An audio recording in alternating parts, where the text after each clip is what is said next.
we're talking about the four main pieces of paper that we use to communicate financial information. The income statement, the retained earnings statement, the balance sheet, and the statement of cash flows, okay? The income statement, let's start with it. The main purpose of the income statement is to report revenues and expenses for a period of time. So the income statement is for a period of time. For the month ended October 31st, 2014. It starts on October 1st, it ends on October 31st. It's all of the revenues and expenses for that particular month, for that particular quarter, for that particular year. Revenues are the earnings that are generated from the company. So if we are Nike, we sell tennis shoes. Are we good? Still not working? Hold it. What? Hold it? Yeah, okay. So if we are Nike, we sell tennis shoes, and the way that we earn revenue is when we sell tennis shoes, we earn revenue from those sales. They can be credit sales, they can be cash sales, doesn't matter. But however we earn those, that is a revenue. Expenses are just known as costs of doing business. So we have to pay our light bill, we have a utility expense. We have to pay our employees, we have employee salaries and wages expense. All of those things that it takes to run our business, those costs of doing business are expenses. Revenues minus expenses either equal a net income if your revenues are greater than your expenses, or a net loss if your expenses exceed your revenues. Okay, we all want net incomes. Basically, the income statement also tells us the past net income would provide information for predicting future net income. So you can use the income statement as an external user of financial accounting information to say, okay, well they earned about $3,000 in revenue this month, so maybe next month they might earn the same, okay? We're having all kinds of technical issues right now. When we move on to the next statement, the second piece of paper, we're talking about the retained earnings statement. The retained earnings statement is quite simply what it says it is. It's the earnings that the company chooses to retain within the business, okay? We earn an income, a net income. Whenever we earn that income, we have two choices as to what we do with that income that we earn. We can either pass it out in the form of dividends to our owners, okay? Or we can keep it within the business. We can retain it. So this statement of retained earnings is quite simply the statement that tells us the money that we keep, okay? The formula for the retained earnings statement, you start with beginning retained earnings, okay? You walk forward and add net income. So these two financial statements tie together because net income is included on both of them. So your net income from your income statement, revenues minus expenses, equals net income. That's the net income that you show on your retained earnings statement that you add to beginning retained earnings. You subtract out any dividends that you pass out to your owners to get to an end retained earnings balance, okay? Beginning retained earnings plus net income minus dividends equals end retained earnings, okay? The retained earnings statement shows amounts and causes of changes in retained earnings during the period, as I mentioned. The period is the same as covered by the income statement. So you can also see the title that says for the statement, for the period ended October 31st, 2014. It's the same period of time as your income statement. And one of the things that you can do with the retained earnings statement is users can evaluate dividend payment practices. So if you are an external user of financial accounting information, you can take a look at it and say, you know what, I am interested in investing in Sierra Corporation, but I only want to invest in them if I know that they pay out dividends. Okay, so you can go to the retained earnings statement, see if they pay dividends. Yes, they pay out dividends. Okay, I'm interested in potentially investing in them. Okay, so we've got the first two financial statements. The income statement, the retained earnings statement. The next one's the balance sheet. Okay, and again, I know this is what you know. The balance sheet is a little different. The very first thing that you're going to see that's different is in the title. The title says October 31st, 2014. It doesn't say for the period ended or for the month ended. It just says October 31st, 2014. So if you were in one of my classes, you would have seen me when I described the balance sheet. Oh, this isn't an iPhone. I don't know how to work this. A balance sheet is like taking a picture at a particular moment in time on October the 31st, 2014 of all of the balances that you have in these particular accounts. It is a snapshot of balances at a moment in time at the end of the month. Okay, it's not for the period ended, for the month ended, for whatever. But it shows the balances of all of our assets, all of our liabilities, and all of our stockholders' equity. Okay, assets equals liabilities plus stockholders' equity. Assets include things like cash, accounts receivable, inventory, long-term assets like buildings that we might own or equipment that we might own. Liabilities include things that we owe to other people, notes payable, those bank loans that we owe the bank.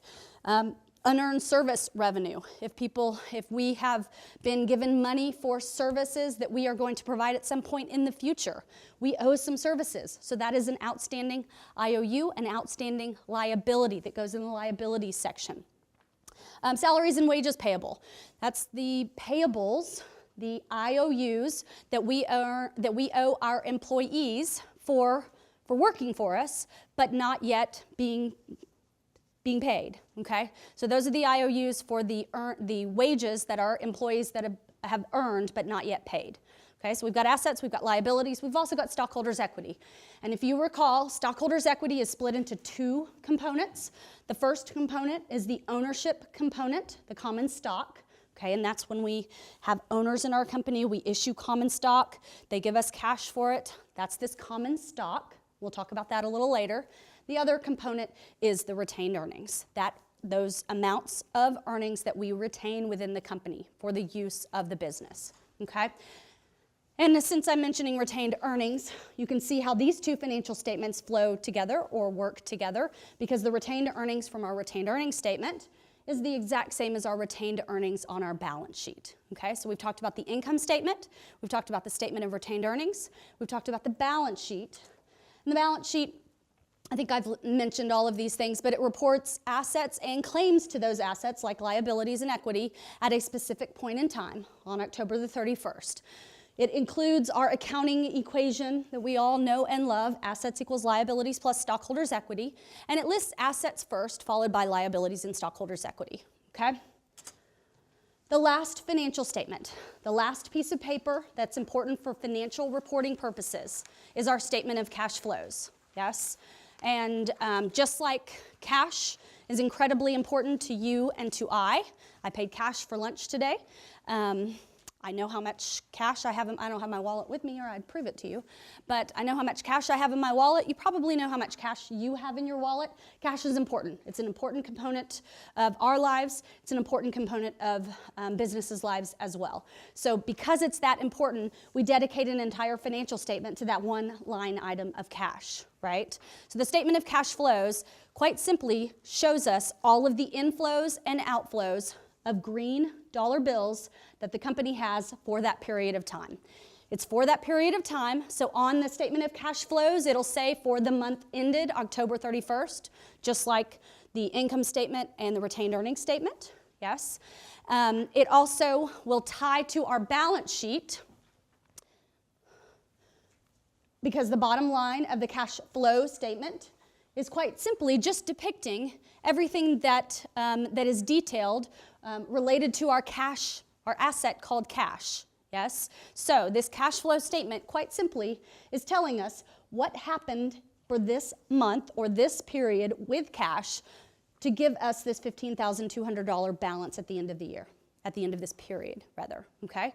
We break down the cash flow statement into three sections: operating, investing, financing, OIF, operating, investing, and financing. We break down all of the cash inflows and outflows into one of these three categories. We take those three categories and get a little subtotal, okay? All of the inflows and outflows, there is a net change in cash for the corporation, this particular corporation, of $14,500 for this period. 14,000? Nope.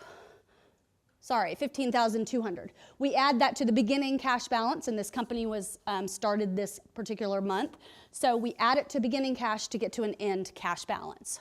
Okay, let me talk very briefly about the three sections of the cash flow statement: operating, investing, and financing. And let me just talk about them, because we may not get to the cash flow statement at the end of today. Sometimes we run out of time. The cash flow statement, operating, investing, and financing. Let's start at the bottom. This is the way I like to describe it. You will go into the cash flow statement in your intermediate courses in more detail. But if you start with the financing activities, if you think about it, when you are starting a business, the very first thing that you have to do is you have to get capital. You are probably not a rich person. I am not a rich person. So if you and I wanted to start a business, the first thing we have to do is get financing. We have to go and get money. So we can do that through debt means or through equity means. Debt. We can walk down to the bank and get a loan. What are those loans called? Well, they're liabilities. Most of the time they're called notes payable, right? We can walk down to the bank and get a loan and finance our business through debt. We also might issue bonds to particular bondholders, individual bondholders. So again, another means for debt financing. That's two ways that we can finance our business. The other thing that we can do if we want to do it through equity means is we can issue shares of stock to all of our friends and have them give us money. But one of those three ways will gain us cash. We will have cash that comes in through those three ways of financing our business.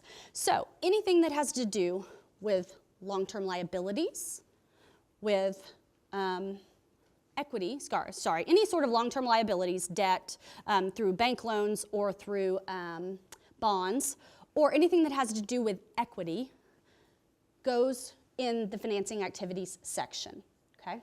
Long-term debt and equity. So if you look here, the issuance of common stock, for example, this line item called the issuance of common stock on the financing activities section. When you issue common stock, you get cash from it. So that is a positive $10,000.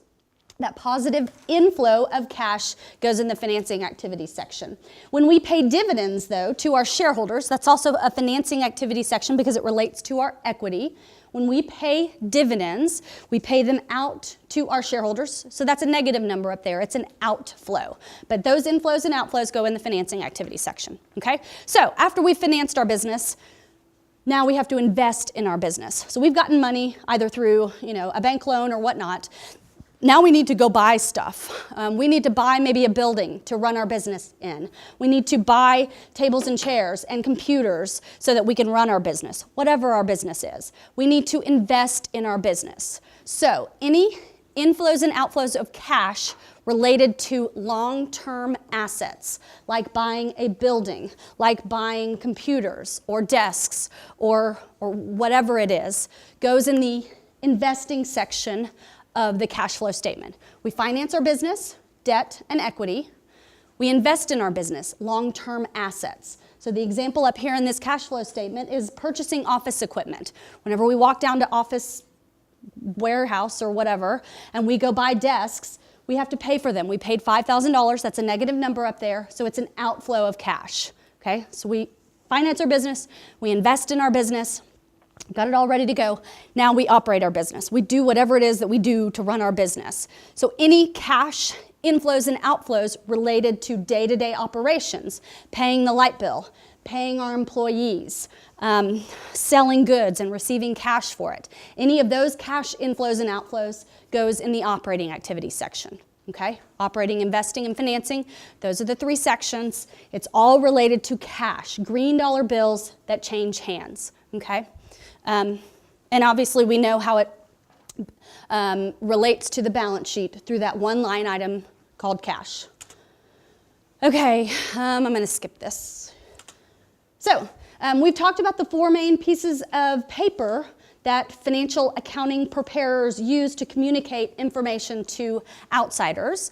What else do companies communicate to outsiders? Well, there's other components of an annual report or other components to this financial accounting information besides just those four pieces of paper.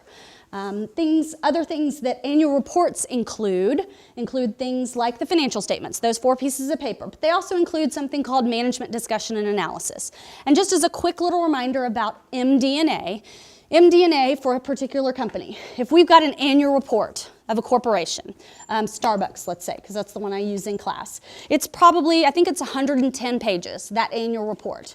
Well, we know that the financial statements take up 4 of those. So the other 106 are these last 3 things right here.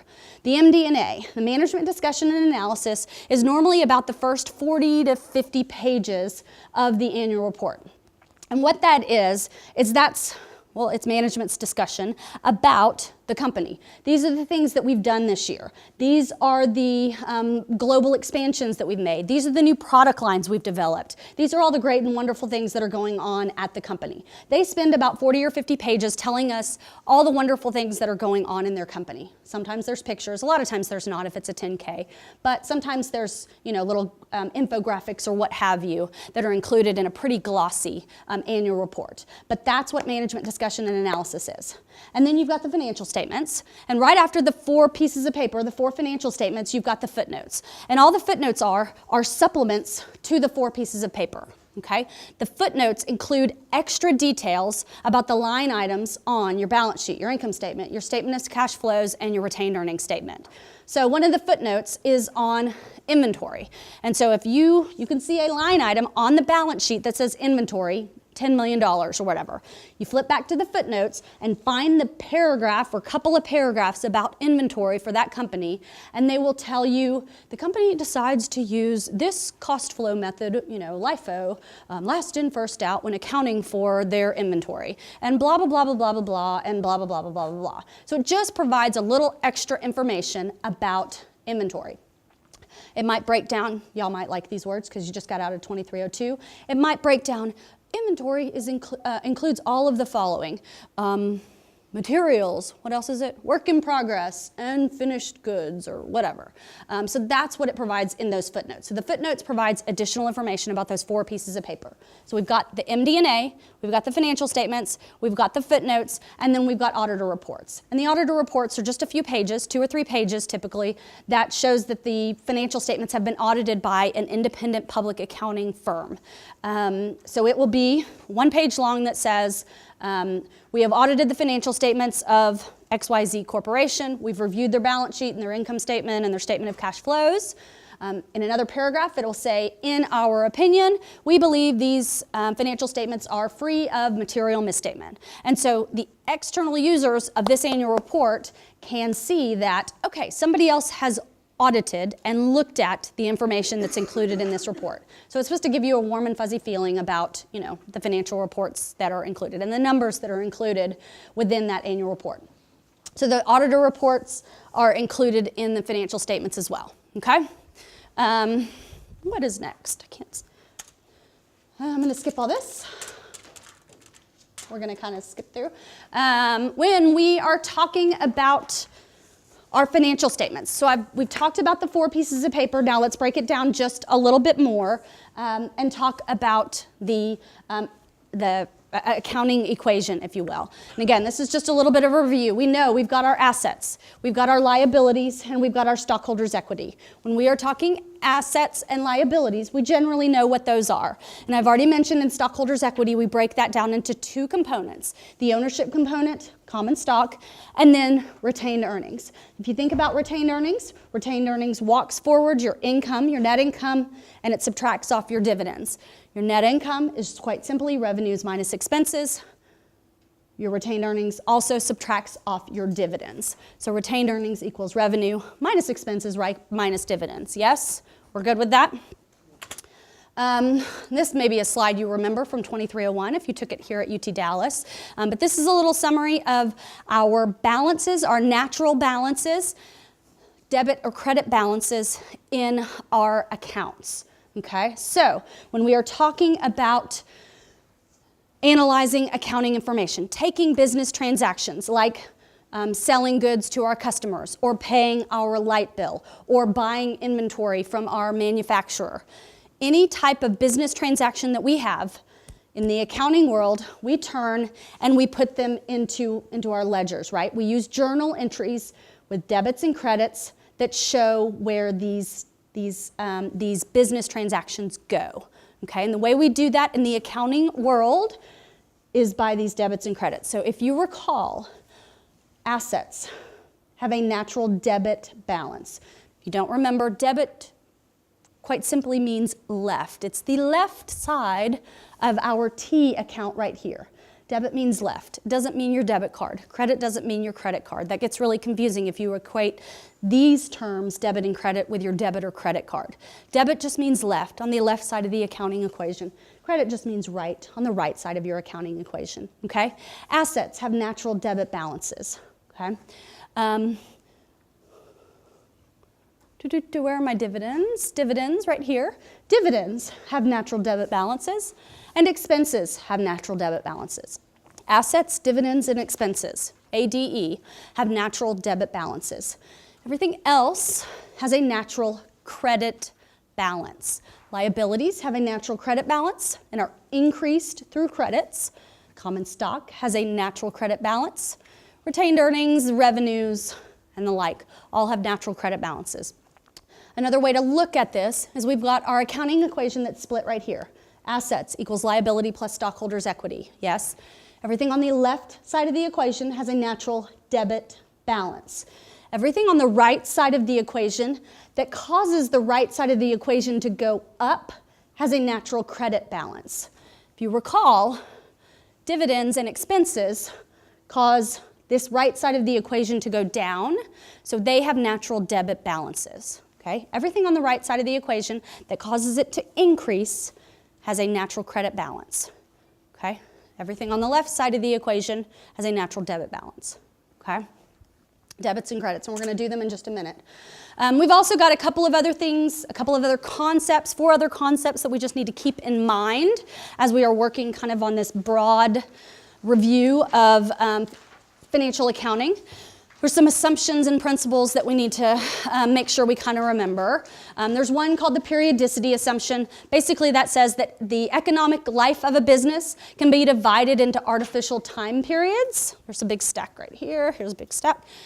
So we take a business, Starbucks. I'll just keep using it. Starbucks has been in business for lots and lots of years, but they chop off every year at the end of September and create an annual report. And at the end of every quarter, they make a quarterly report. So the periodicity assumption is just cutting off those periods into like sizes, basically, or like time frames, if you will, to create financial reports.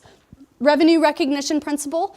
The revenue recognition principle quite simply states that revenue is recognized and should be recognized in the accounting period in which the performance obligation is satisfied. Okay, so when we sell something to our customers, if we are Nike and we sell tennis shoes to our customers, some of our customers are going to pay us cash. So that's easy. We can record the revenue straight away.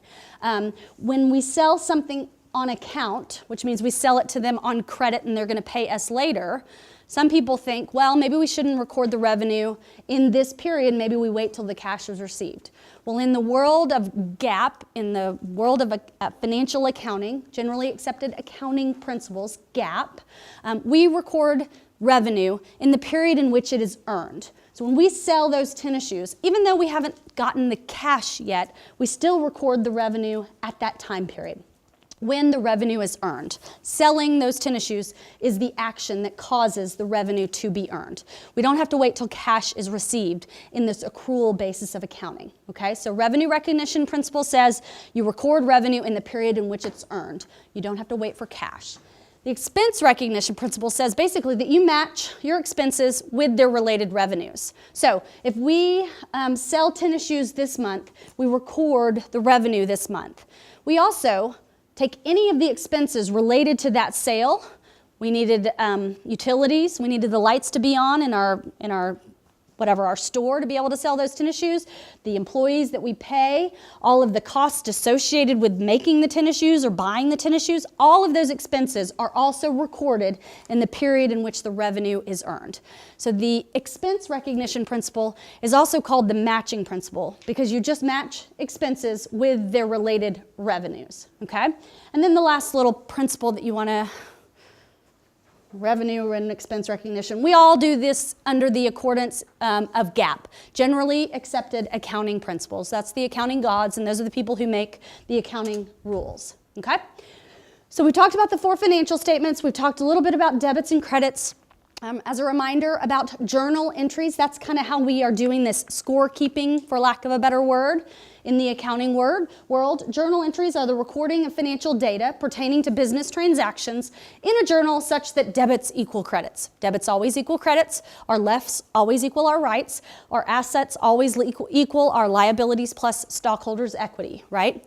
We've also got these things called adjusting journal entries, and we covered them in length at 2301. You will continue to cover them in your intermediate class and classes, but adjusting journal entries are not entries that occur when some business transaction happens. So a customer walks into your store and buys a pair of tennis shoes. Well, at that moment, you can record the sale. Yes, that's recording some sort of business transaction.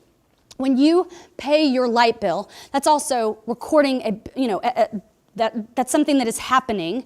That's a business event that is happening that causes a journal entry. There are some some journal entries that need to be recorded that aren't related to specific business actions. And those are adjusting journal entries that need to be made at the end of every period. So adjusting journal entries ensure that the revenue recognition and the expense or matching recognition principles are followed. We've got these deferrals and accruals that we'll go through some examples, but they are not specifically related to some sort of business event. So let's walk through 3 or 4 examples of adjusting journal entries and kind of, again, dust the cobwebs off about our T accounts and our journal entries as well while we're going through this. So the first thing, Sierra Corporation. Let's talk about prepaid expenses. Sierra Corporation purchased supplies costing $2,500 on October the 5th. So on October the 5th, they walked down to Staples and bought a whole bunch of pens and a whole bunch of pencils and a whole bunch of Post-it notes and calculators and whatever, and filled their supply closet up. So on October the 5th, they had some sort of journal entry that said, debit to supplies for $2,500 and credit to cash or accounts payable or whatever for purchasing those supplies. Yes? Everybody good with that? So we have $2,500 of supplies in our supplies account after we walked down to Staples and bought a whole bunch of Post-it notes. Sierra recorded these purchases by debiting or increasing the supplies, like I said. Okay, this account shows a balance of $2,500 in the October 31st trial balance. So nothing has been done with supplies for the rest of the month. And now it's October 31st. And we've already looked at Sierra Corporation's financial statements when we kind of reintroduced them a few minutes ago, and know that on October 31st, they're gonna make their financial statements. Well, it's midnight on October the 31st, and it looks like we have $2,500 worth of supplies still. We know that's not true. We know that our employees have gone into the supply closet and grabbed supplies anytime they have needed it. A pen here, a Post-it note there, or whatever. Every time somebody grabs a pen out of the supply closet, though, you don't go to the financial statements and go, oh crap, I've used 1 pencil, so let me credit supplies for 12 cents or whatever. That doesn't happen. So what we do instead with this type of account is we kind of true up the financial statements at the end of the month. We need to make an adjusting journal entry to show the actual balance of supplies as of October the 31st. So, an inventory count or a supply count at the close of business on October 31st reveals that $1,000 of supplies are still on hand. We open up the supply closet and see that we have $1,000 worth of stuff left. So we've used $1,500 worth of supplies. So we need to make an adjusting journal entry to record the fact that we have used $1,500 worth of supplies. And this is how we do it. Well, we know we need to decrease our supplies account, our asset account called supplies. So we know we are crediting that because supplies is an asset, has a natural debit balance. So we are crediting supplies for $1,500. Our debit goes to supplies expense. Okay? When you make an adjusting journal entry, you will always hit an income statement item and a balance sheet item. Okay? You'll always hit an income statement item and a balance sheet item. So we credit supplies. We are debiting our supplies expense. Using supplies, Post-it notes, pens, pencils, what have you, is a cost of doing business. Costs of doing business are called expenses. So this is a supplies expense that shows up on the income statement. So we debit supplies expense, credit supplies as our adjusting journal entry. Okay, let's do a couple more adjusting journal entries to make sure we know what we are talking about. And make sure we are good with some debits and credits before I think we hit one big, long problem that we're going to get started on.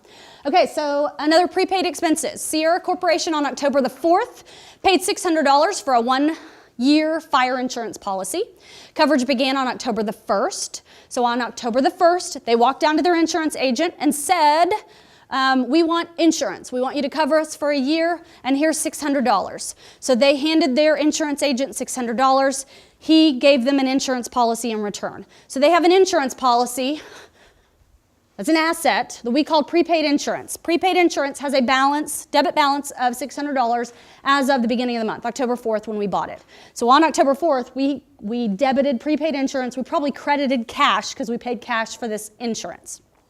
Well, the month has gone by and we haven't done anything else to adjust this balance. But at the end of the month, on October the 31st, we now only have an 11-month insurance policy. We no longer have a 12-month insurance policy. So we need to make an adjusting journal entry that shows that we've used 1 month of this policy. You take $600, divide it by 12. Every month we are going to use $50 worth of that policy. And so the journal entry to record that usage of that asset is quite simply to debit insurance expense and credit prepaid insurance. We're reducing the value of our asset. It's only worth $550 to us now because we've used 1 month of it. And we have an expense. We have been able to be covered from a fire insurance point of view for 1 entire month. So we have a $50 expense that goes on our income statement. Everybody good with that? Okay. Let's keep going. We've got unearned revenues. They're a different beast that causes us to record adjusting journal entries. Sierra Corporation received $1,200 on October the 2nd from R. Knox for guide services for multi-day trips expected to be completed by December 31st. So Mr. Knox, Mr. or Mrs. Knox walks into Sierra and says, here's $1,200. Walks in on October the 2nd and says, here's $1,200. I want you to take us on some guided trips, some guided tours at some point from now, October 2nd, until the end of December. Okay, but here's the $1,200 now, and I'm going to call you when I want you to provide these services. And so on October the 2nd, when they receive that cash, the Sierra Corporation needs to record an outstanding liability to their customer, and that liability is called unearned service revenue. They've received cash for something that they are going to do, that they are going to provide, a service that they are going to provide at some point in the future. Okay, so they have an outstanding liability, an IOU to their customer in the form of some sort of service of $1,200. Yes. And that's what happens on October the 2nd. Unearned service revenue shows a balance of $1,200 on October the 31st. But from an evaluation of the service Sierra performed for Knox during October, the company determines that it has earned $400. So at some point in October, they actually took Mr. Knox, Mr. or Mrs. Knox on some trips in the form of $400 worth. Okay, so we need to make an adjusting journal entry to really show that we only have an outstanding liability to them of $800 now. And to do that, our adjusting journal entry is as follows. Well, we need to reduce our liability. Liabilities have a natural credit balance. We need to debit our liability for $400. So we debit unearned service revenue for $400. And what do we credit? Well, our credit is to a revenue because we have provided whatever it is that we do. We have provided a trip or some sort of guide services to them. So we remove our liability, debit unearned service revenue, credit our revenue. Again, this is a liability, so this is on the balance sheet. We affect our balance sheet. This is a revenue. This shows up on our income statement. One balance sheet item is affected, one income statement item is affected. Okay. In October, Sierra Corporation performed guide services for $200 that were not billed to clients before October 31st. So we had some customer, we provided them $200 worth of service. Nothing had been done as far as journal entries to record these events in our accounting records as of October 31st. So on October the 31st, we just need to record an adjusting journal entry to record the fact that we've earned that revenue. And that's very simply a debit to accounts receivable. Accounts receivable is an asset, an outstanding IOU from your customer. This will turn into cash someday. And we record a credit to revenue for that $200. We provided them a trip. Couple more. Sierra Corporation signed a 3-month note payable in the amount of $5,000 on October the 1st. Okay, so we walked down to the bank on October the 1st and got a $5,000 bank loan. Okay, we got a $5,000 bank loan on October the 1st. The note requires Sierra to pay interest at an annual rate of 12%. So every year we have to pay 12%, and this is a 3-month note.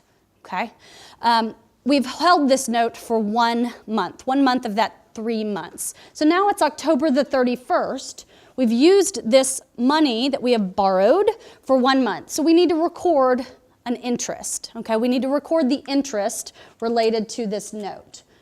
If you recall, when you talk about interest, first of all, you have to calculate what the interest is. And the interest can be calculated in this blue box. You take the principal, the face of the note, $5,000, times your interest rate, which is 12%, times your time, the amount of time. Well, this is 1/12 of the time of the note. It's 1 month, 1/12, or $50. Okay, it's not 1/3 because it's a 3-month note. Interest is always shown as an annual rate. Okay, so our interest is $50, and the way we record that is we record an interest expense. We debit interest expense for $50. We credit interest payable. We haven't paid it yet. So now we owe the bank $5,000 for the original loan, and we owe them an additional $50 for the interest that has accrued for that 1 month that we've held it. Okay. Payroll. There's always a cutoff issue when we're talking about salaries and wages expense. So Sierra Corporation last paid salaries last Friday, October the 26th. Okay, they paid their employees here. We're creating financial statements right here.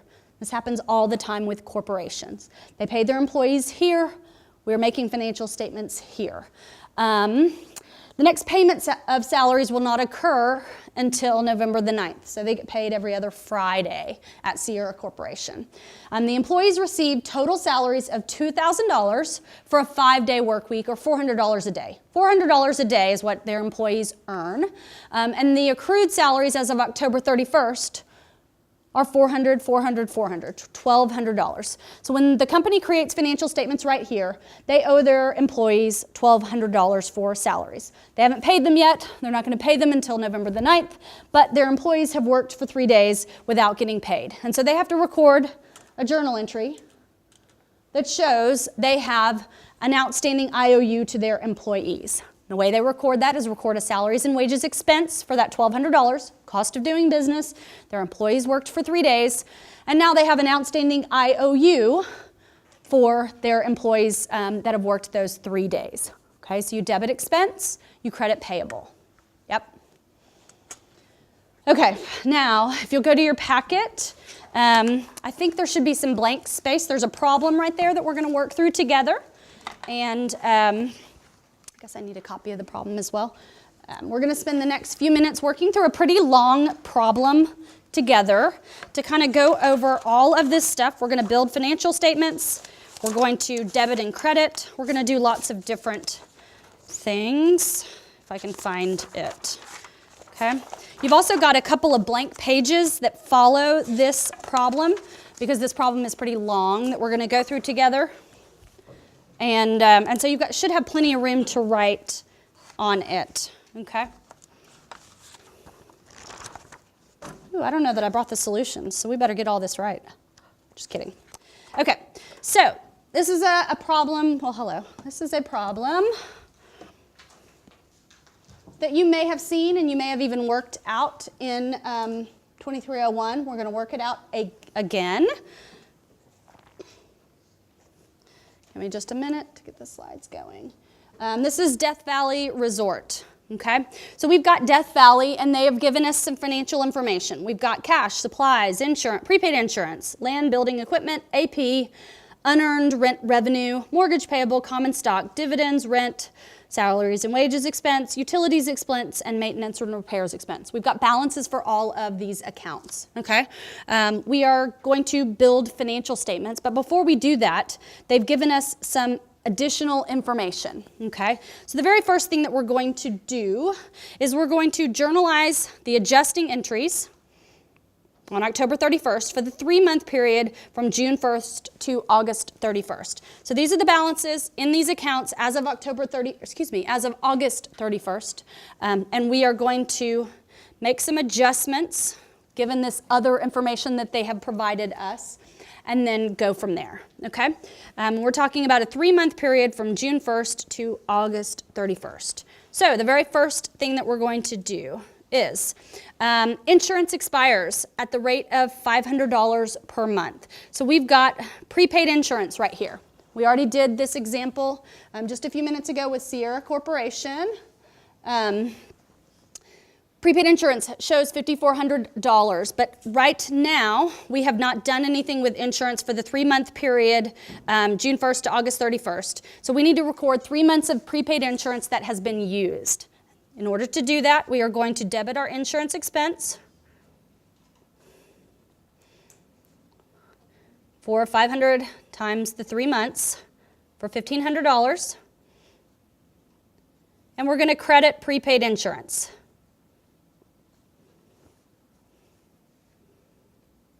for $1,500. Okay. Number 2, account of supplies.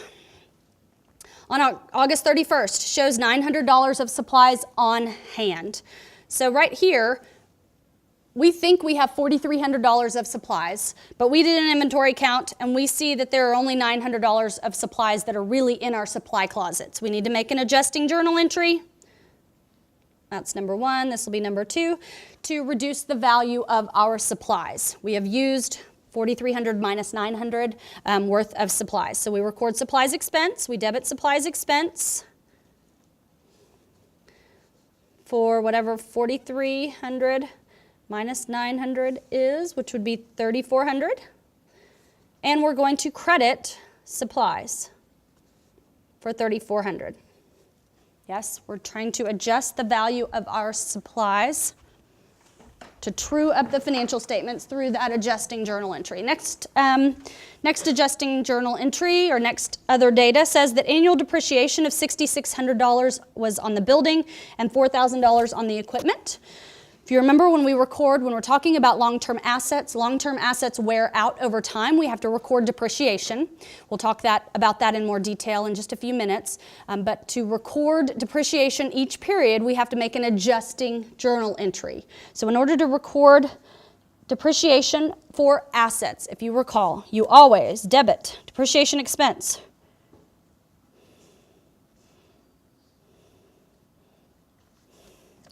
and I'll just do this in 2 parts. We had $6,600 on the building, $6,600, and we credit a contra account called accumulated depreciation. We can subtitle it for the building of $6,600. Oh wait, that's for an annual amount? Wait a minute, I think I got my number wrong. That says annual depreciation. Sorry.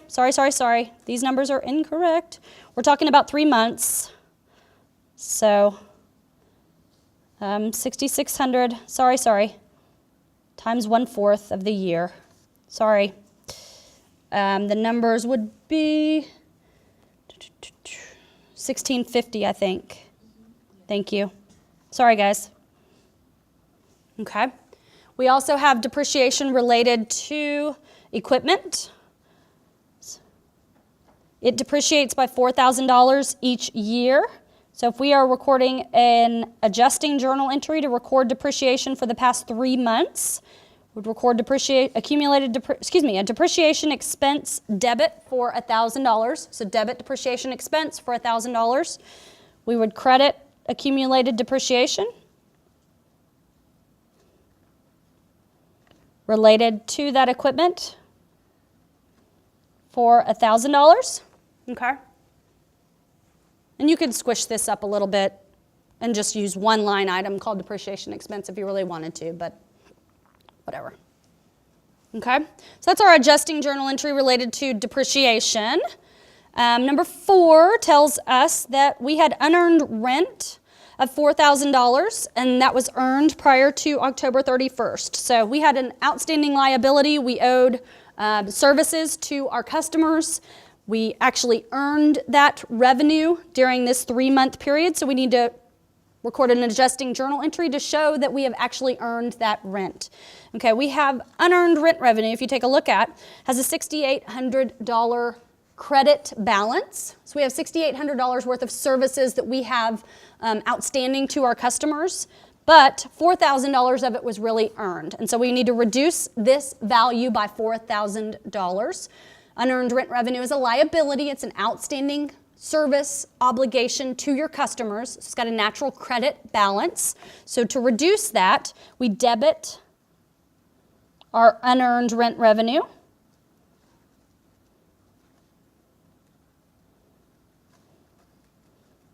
For $4,000. And what is it that we actually did? Well, we actually earned that revenue. So we record a revenue by crediting it. I'll call it rent revenue. Whatever it is, it's a revenue that shows up on your income statement. Revenue has a natural credit balance when we record revenues. So we credit rent revenue for $4,000. We good with that? Let's keep going. We had salaries of $600 that were unpaid at August 31st. So we've already done that in an example in the slides just a couple of minutes ago. When we record salaries that are that are earned but not yet paid, we record salaries and wages expense. We debit salaries and wages or salaries expense for $600. And we credit, I'm just going to call it salaries and wages payable for $600. We now owe our employees $600 worth of salaries that we have not paid yet. We won't pay them until the next pay period, whenever that is. Okay. Number 6, do it right here. Rentals of $1,600 were due from tenants at August 31st. So our customers, our renters owe us some money. We have earned $1,600 worth of rent. Okay, and so when we record that, we debit accounts receivable. Those are those outstanding IOUs from our customers, which in this case are our renters of $1,600. So we debit accounts receivable for $1,600. That's an asset, has a natural debit balance. And we are crediting our revenue, whatever it is, and we'll just call it rent revenue again. Crediting rent revenue for $1,600.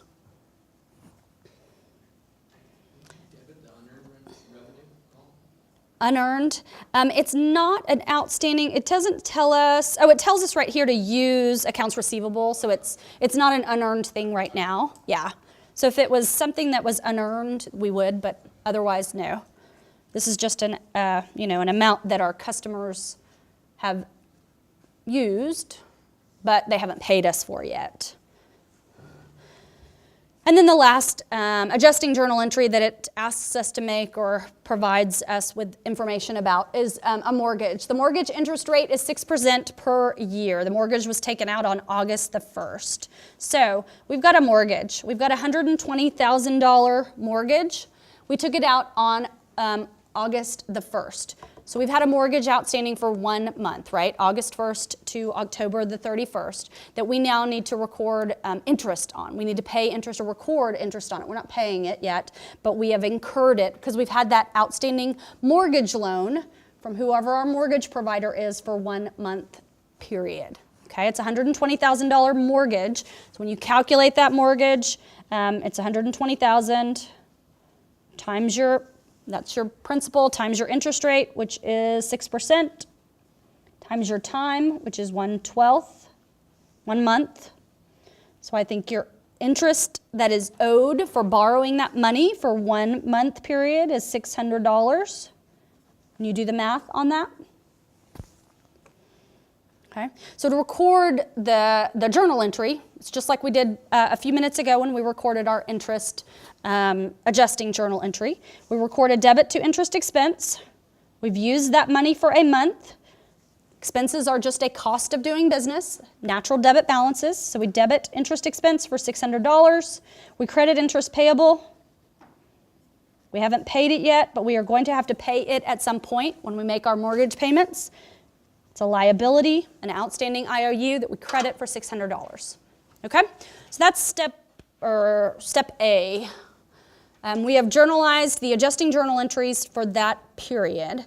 So prepare a ledger using T accounts, enter the trial balance amounts, and post adjusting journal entries. Okay, this is a little tedious, but we are going to go through this exercise.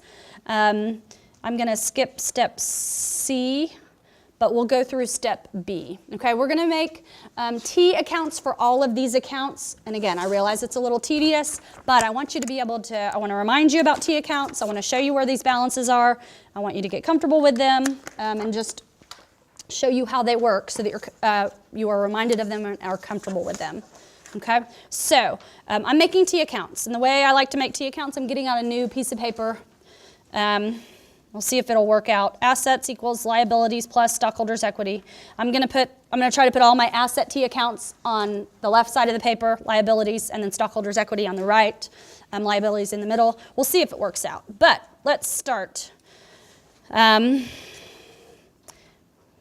with cash. We make a T account for every account we have. Cash starts with a $24,600 balance, $24,600 debit balance. So we put it on the left side of our T, and I'm making little T's. We have made adjusting journal entries, and when we make adjusting journal entries, we never hit cash, but there is no debit or credit to cash anywhere. So we don't have any adjustments that are made to cash. So the end balance for cash, if you make another little line, is $24,600. That's the way T accounts work. They start off looking like a T, and then you screw them up because you make a subtotal line and then a double line for your total or whatever, but they start looking like T's. So we've got a cash T account of $24,600. Now we go to supplies. Supplies is the next asset. See, they start looking like T's. And at the beginning, we have a $4,300 balance in supplies. But if you recall from adjusting journal entry number 2, we reduced the value of supplies by crediting it in the amount of $3,400. So credits go on the right side of our T's. And that's all we did with supplies. So at the end of the month, we have a $900 debit balance to our asset called supplies. Yes?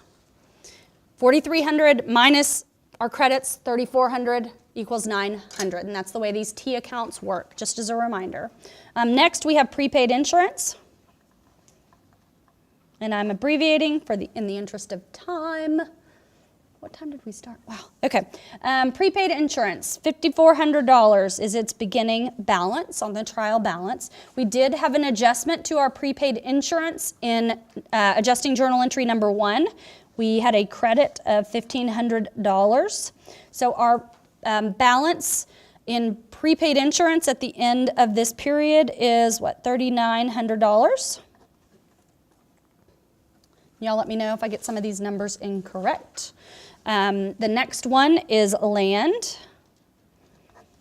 Land, we started out with $40,000, so we have a debit balance to land of $40,000. We didn't do anything else with land. No adjustments were made, so our end balance is $40,000 for land. We have buildings. Our buildings started with a balance of $132,000. We didn't do anything with the account called buildings, so it has an end balance of $132,000.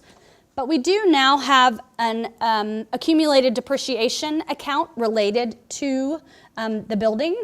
So we have to make a new T account, another T account, and I'm just going to make it off to the side for accumulated depreciation for that building. And as you recall, when we record depreciation, we record a depreciation expense. And instead of reducing the value of the building, we put it into a new account called accumulated depreciation. Accumulated depreciation accounts are contra assets that go to reduce the overall value of the building account. So the accumulated depreciation for the building was credited by $1,650. Okay? Contra account that goes to reduce the net book value of the building.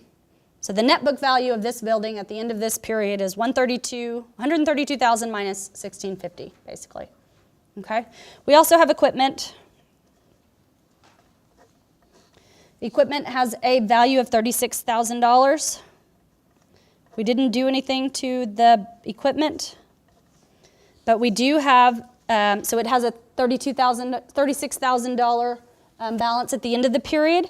We do have accumulated depreciation related to the equipment. And just like the accumulated depreciation for the building, it is a contra asset and goes to reduce the overall value of the equipment. And we had an entry to record accumulated depreciation for that equipment of $1,000. Okay. And I don't know that we had any other, let's see if we had any other accounts, assets. We've talked about insurance, supplies, accumulated depreciation. We don't have any other assets that we need to record. So I think we're okay. Now let's move on to liabilities. So when we talk about liabilities, we have a balance in accounts payable. So I am just walking down all of these accounts, and any time that we talk about something that we made an adjusting journal entry for that didn't already have a balance in the account, I'm adding it. So like the accumulated depreciation, it didn't already have a balance. So I'm just adding those. So we've talked about cash, supplies, prepaid insurance, land, building, equipment. Now let's get to our liabilities. Accounts payable. Accounts payable is a liability. It starts with a $6,500 credit balance, has a natural credit balance. We did not record anything else related to accounts payable, so it ends with a $6,500 credit balance. The next liability is called unearned rent revenue, and I'm abbreviating it. When we look at our T account for unearned rent revenue, it started with a $6,800 credit balance. We did make some adjusting journal entries to, or one adjusting journal entry to unearned rent revenue for revenue that was earned of $4,000. So we debit unearned rent revenue for $4,000, giving it a $2,800 credit balance at the end of the period. Yep. So we've got an outstanding liability still to our customers for $2,800 worth of services that we owe them. Okay, we've got a mortgage. Mortgage payable of $120,000. Okay, we didn't do anything with it.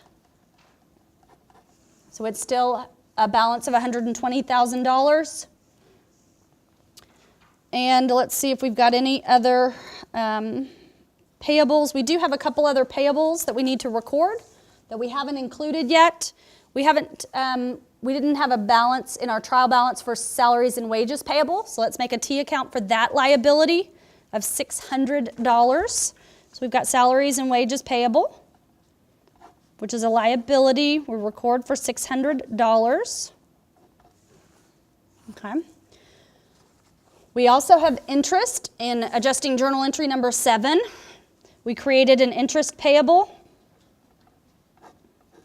We owe our mortgage company $600 in interest. So we have to create a T account that shows that we owe our mortgage company $600 in interest. Okay? And I think those are all the liabilities. Ooh, I think we forgot an asset. We forgot accounts receivable. I'm sorry, backtrack just a little bit. We also have accounts receivable, which is an asset, IOU from our customer that we need to create a T account for. Let me shove that in here, I'm sorry. Accounts receivable has a T account with a $1,600 balance. Sorry, guys.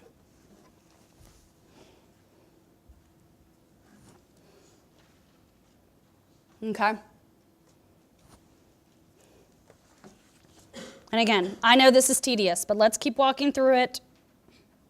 Let's make sure that we cover everything. I want to build these financial statements and then we'll move on, okay? So we've talked about assets, we talked about liabilities and all of the related adjusting journal entries that affect asset and liability accounts. Common stock. Common stock is a stockholders' equity account. So common stock has a natural credit balance. It had a $100,000 beginning balance on our trial balance. We did not do anything with common stock in our adjusting journal entries. We have a $100,000 ending balance. Okay. When we talk about all of our items related to retained earnings, well, let's do dividends. We have dividends. Dividends of $5,000. If you remember, dividends go to reduce the overall value of stockholders' equity, or retained earnings, rather. So they have a natural debit balance. Dividends had a balance of $5,000. We didn't do anything with them. We have rent revenue. We just keep going down the list. Rent revenue has a natural credit balance. It had a beginning balance on the trial balance of $80,000. We did make some adjusting journal entries to rent revenue. In adjusting journal entry number 4, we credited rent revenue for $4,000. And then in adjusting journal entry number 6, we credited rent revenue for $1,600. So when we record those in our T account, we have a new total of rent revenue for the period of $85,600. Okay, and if I keep going down the trial balance list to continue to build these T accounts, show the balances in each of these accounts. The next one is salaries and wages expense. Expenses are like dividends and like assets and have natural debit balances. Salaries and wages expense started at $53,000 on the trial balance. We did make an adjusting journal entry to record an additional $600 expense. So at the end of the period, we have a $53,600 debit balance to salaries and wages expense. Having fun yet? Almost there. Utilities expense.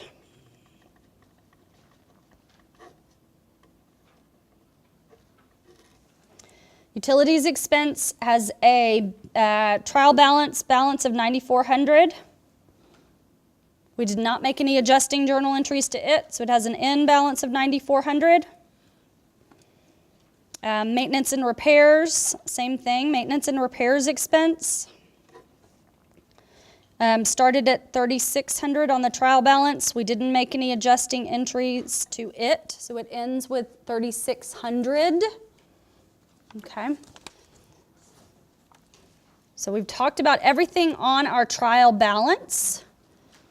We need to record a few extra items that we hadn't already covered or haven't already built T accounts for. We have an insurance expense now that needs to show up. So we have an insurance expense of $1,500. Just going to kind of include those over here. Insurance expense of $1,500. Have a natural debit balance. We debit and put it on the left side.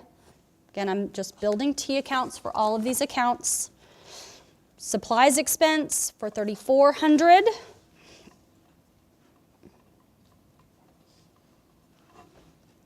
If we make a T, supplies expense has a $3,400 debit balance.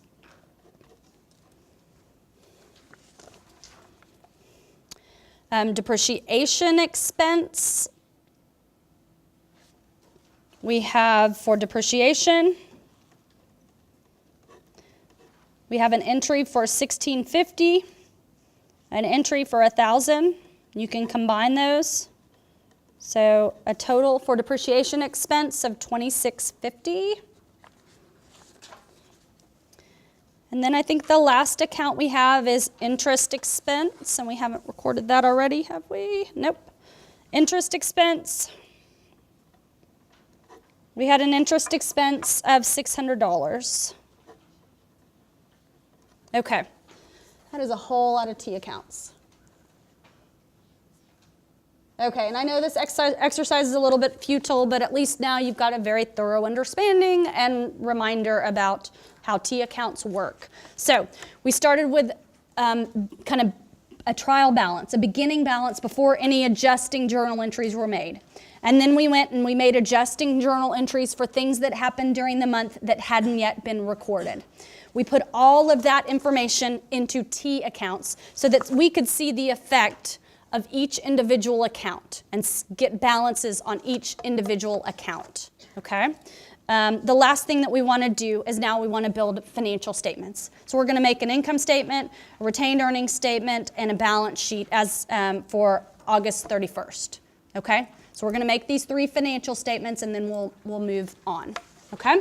So on a new piece of paper, or flip the page or whatever. I think you've got one more page. First, let's make an income statement. And this should be pretty easy if you made all of your T accounts. But when we make financial statements, this company is called Death Valley Resort. Whatever, that sounds awesome. Death, I like the name Death in my place that I want to stay. Death Valley Resort, we're making an income statement. And we're going to say for the period, I don't know if it's for the quarter or whatever, period ended 8/31/14. Okay, for the period ended 8/31/14. We know that an income statement is quite simply revenues minus expenses. So let's find our revenues. Well, if we look, when we are talking revenues, we've got one, rent revenue. Look at our T accounts. We've got rent revenue of $85,600.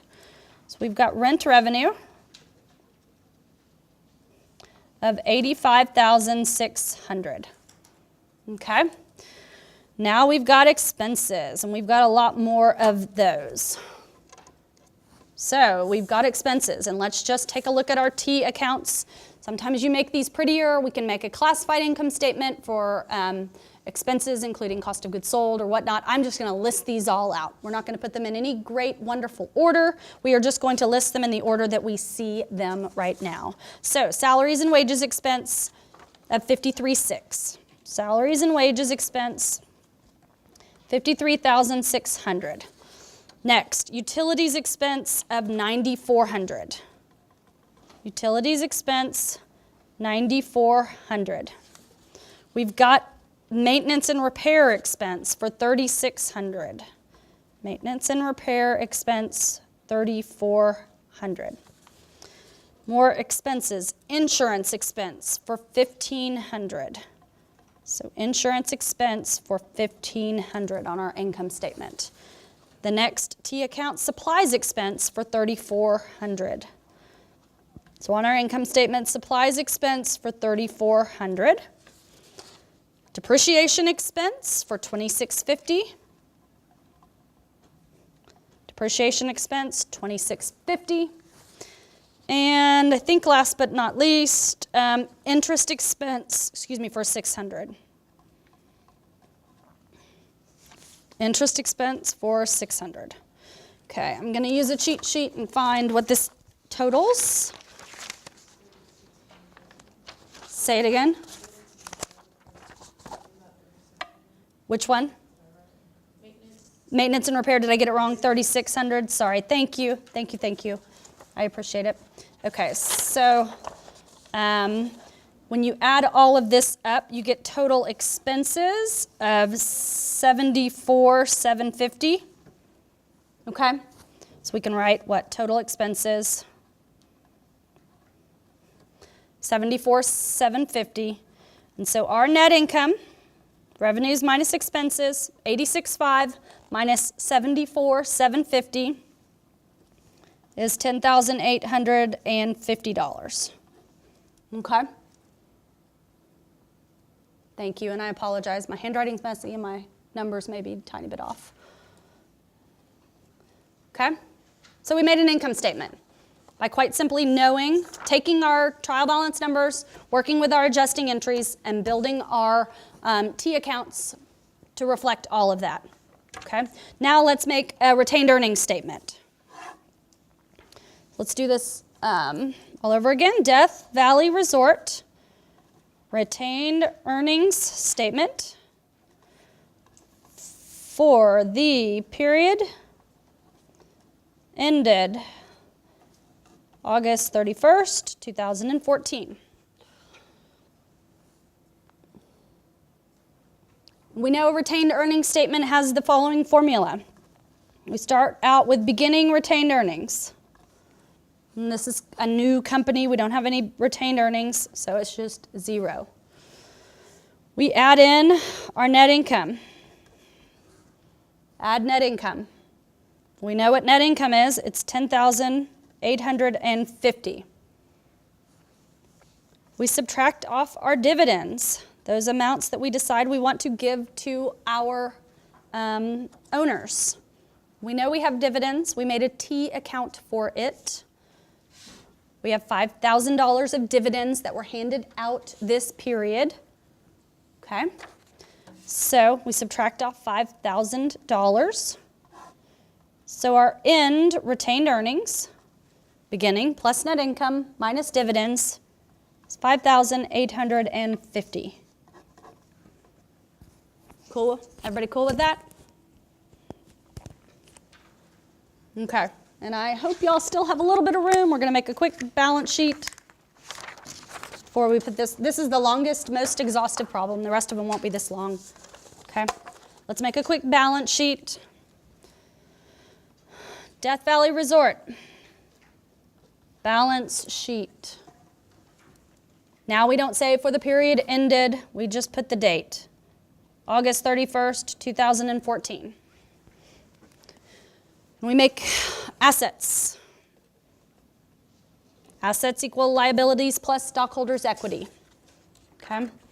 When we're talking about a classified balance sheet, we typically start with those items that are the most liquid, the most that turn into cash the quickest. So cash, accounts receivable, supplies, prepaids, and then we go on to the longer term assets. So these are in pretty good order for our balance sheet. So let's just use these T accounts, the rest of what we haven't already used, and build our balance sheet. So cash is has a $24,600 balance. $24,600. And then we've got accounts receivable. Poor accounts receivable that I left off earlier has a balance of $1,600. I'm sorry, guys. I am trying to be neat, and I'm not doing a very good job. Sorry. Cash, accounts receivable, supplies has a $900 balance. Okay. The next asset is prepaid insurance. $3,900 balance at the end of the period. Then we go into those items that are longer term. Okay, land. So I can make a little sub category, long-term assets, if I want to. Assets.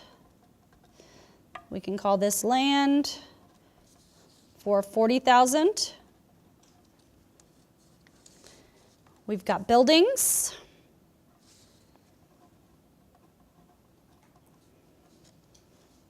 $132,000.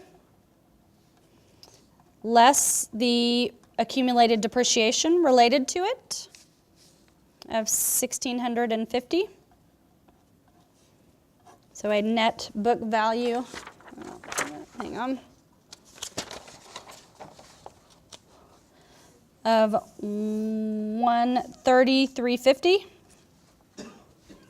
Okay. Then we've got the equipment.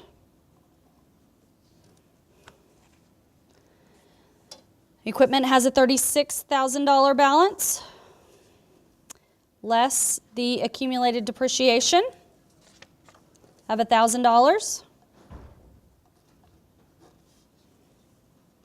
So a $35,000 net book balance. I think those are all the assets. So total assets. When you add all of this up, this looks terrible and I realize, and I'm sorry. You add 24,600 plus 1,600 plus 900 plus 3,900, all of your current assets. Then your long-term assets of 40, 130, 350, and 35,000. And again, I apologize that this is not the neatest in the world. 236, 350 are your total assets. Okay?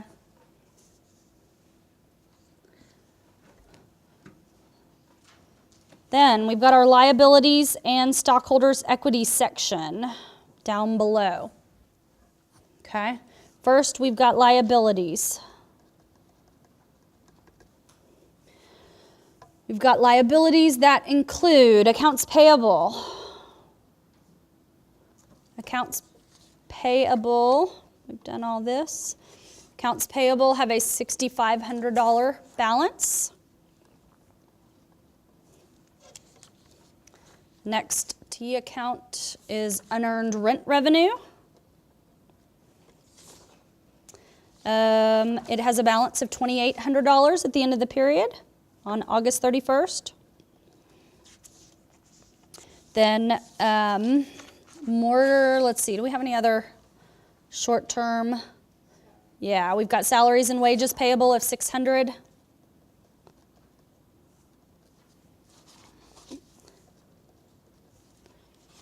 And interest payable of $600. To try to order these in order of liquidity. Okay. And then we've got our long-term liability of mortgage payable. I'm not going to separate these out because I'm going to run out of room. But mortgage payable has a balance of $120,000. So our total liabilities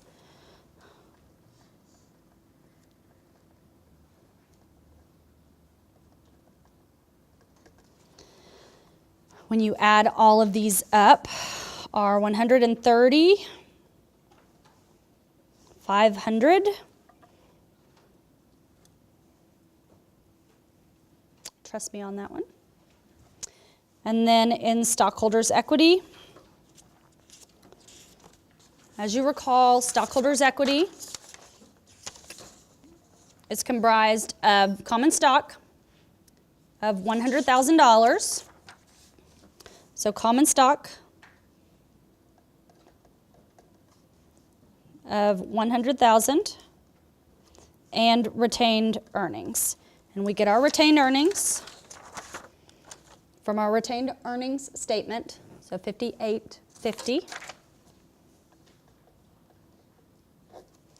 So total common stock is 105,850, and total liabilities plus stockholders' equity. Again, I know this is not in very pretty order, and I'm sorry. When you add up the total liabilities of 130,500 and your total stockholders' equity of 105,850, you do, in fact, get 236,350. Again, I'm sorry. Everybody good with that? Sorry, it was a mess. Definitely not my forte. Okay, again, long problem, and I realize that, and I'm going to keep going, but what, again, I want you to take from this is the fact that you had trial balance. You had balances at the end of the month that required adjustments. You made adjusting journal entries and trued up the account balances using T accounts to see how they, all those adjusting journal entries affected the account balances.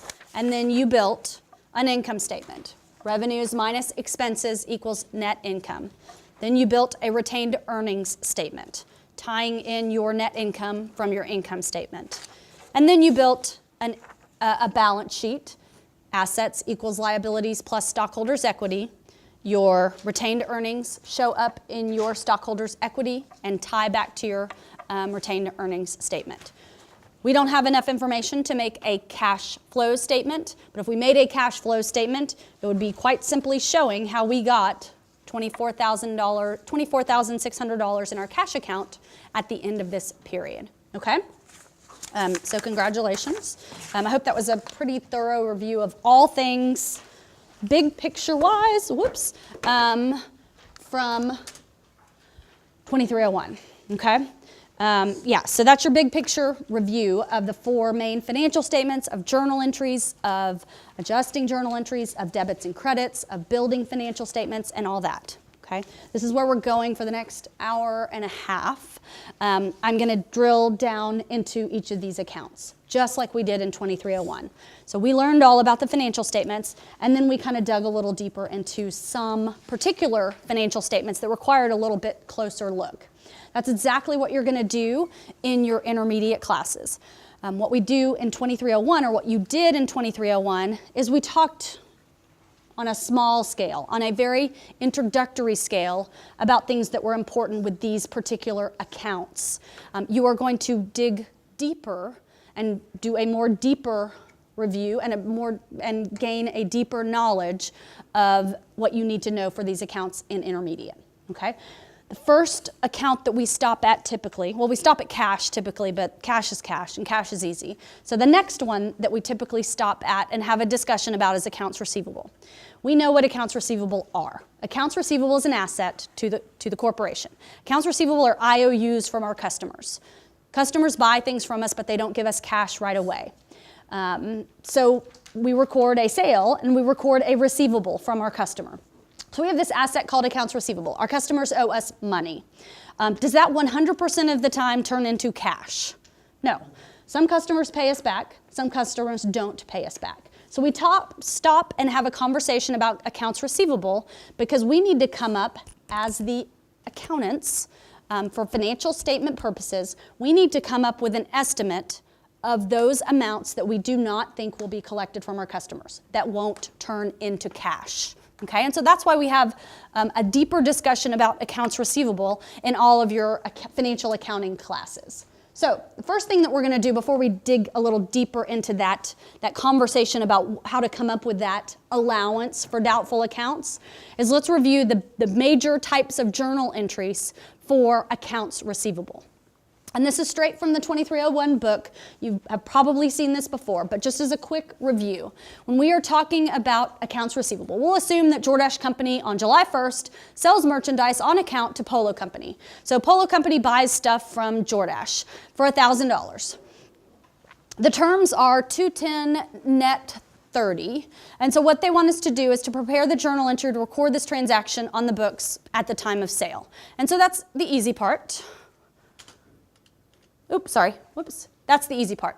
Whenever somebody buys something from you on account, you record a debit to accounts receivable and a credit to sales. Yes? Someone walks in and sells something. You also have an inventory thing that you have to record, but right now we're just talking about receivables.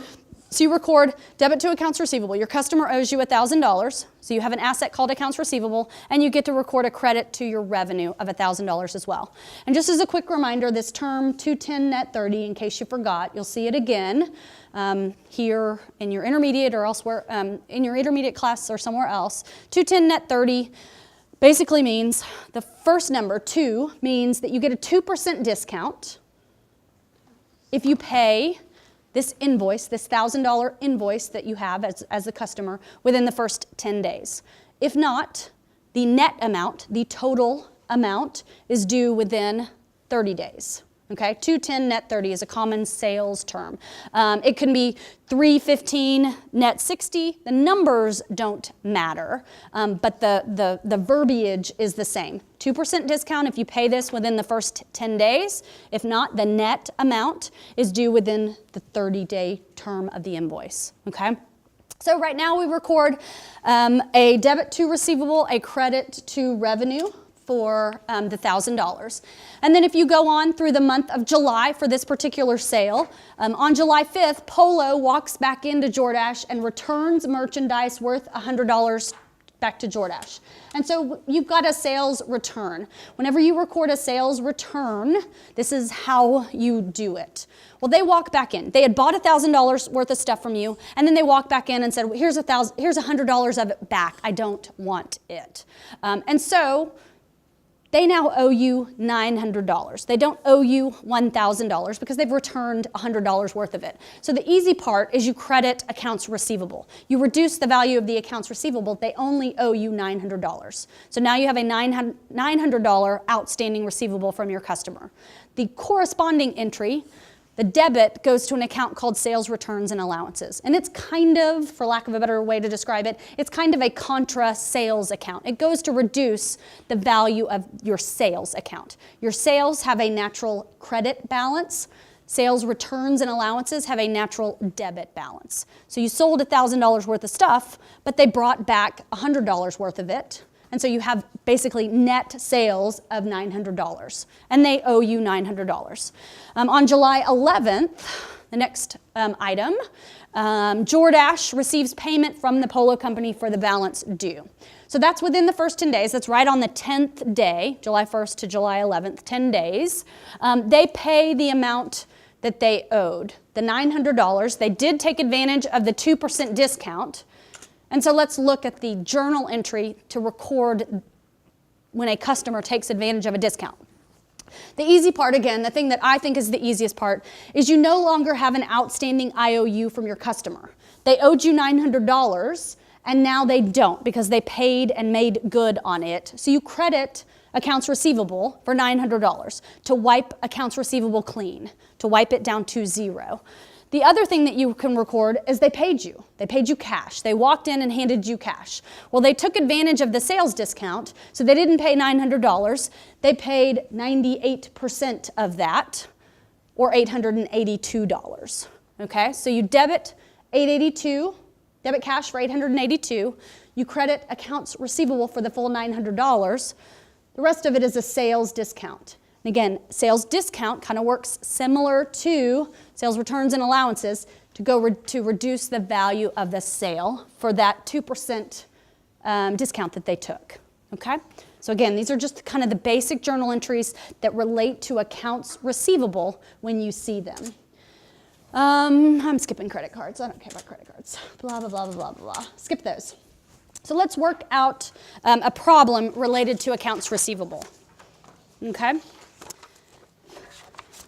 So the slides, at least the purpose of those few slides, were to kind of refresh your memory about the way that we treat business transactions that deal with accounts receivable. You know how to record a receivable, you know how to record a sales return, you know how to record when a customer takes advantage of a sales discount, you know how to record when a customer pays in full, okay? So the tricky part of receivables that I mentioned earlier was when you have outstanding receivables, when customers owe you money, but you don't always receive that in cash. Customers don't always pay their bills. So we have to come up with an estimate for the allowance for doubtful accounts, the amount that we think we aren't going to receive in cash. This is a management decision. It's a management estimate. Companies come up with different ways to estimate this allowance for doubtful accounts. The way we treat it in our accounting records is the exact same, but the way companies come up with these numbers is gray, okay? And so auditors, as an auditor, I was an auditor in former life, you would always question how they came up with these estimates because your company sometimes might fudge it. Sometimes they might say, oh, well, we picked 5%. Oh, and this time we think our customer's going to pay us back a lot. We're only going to pick 1% because we think 99% of them are going to pay us back. And then the next time they say, oh, we probably think that only 90%. So by the way, companies aren't allowed to do that. You're not allowed to change every period. You have to have a really good reason to change. But regardless of how it is done and what numbers are chosen, we have to come up with some sort of an estimate for these uncollectible amounts. And this is really hard to see, and I'm sorry that the slides are a little bit hard to see. But one of the ways that companies do this is through an aging schedule, okay?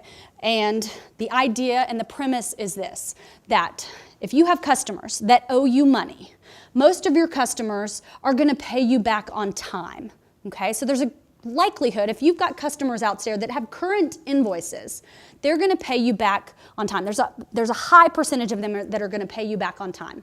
However, once these invoices get older and start aging, and you still haven't received the money from them, there is something going on with your customers. They are having trouble, for some reason, paying you back.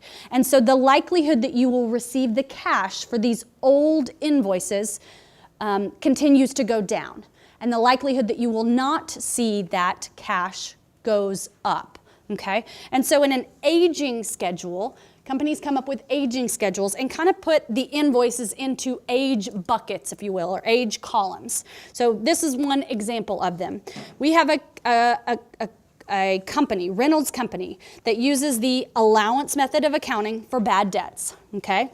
The company produced the following aging of accounts receivable at year end. So at the end of the year, their customers owe them $377,000 worth of receivables. Okay, their customers owe them $377,000. That $377,000 can be broken into various buckets of dependent on the number of days these invoices are outstanding.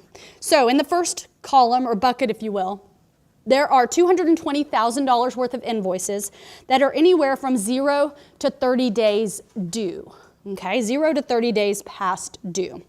In the next bucket, there's another $90,000 that are somewhere between 31 days and 60 days past due, okay?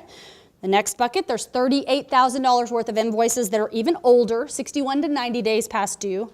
And then in the next bucket, there's 91 to 120 days past due. There's $15,000 of them.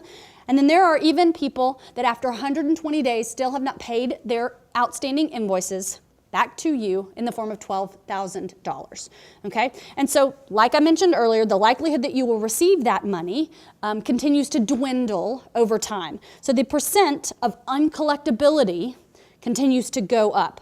So we think, for the most part, 99% of our customers in this bucket right here are going to pay their bills, and there's only 1% that is uncollectible. After 31 to 60 days, that goes to 96%.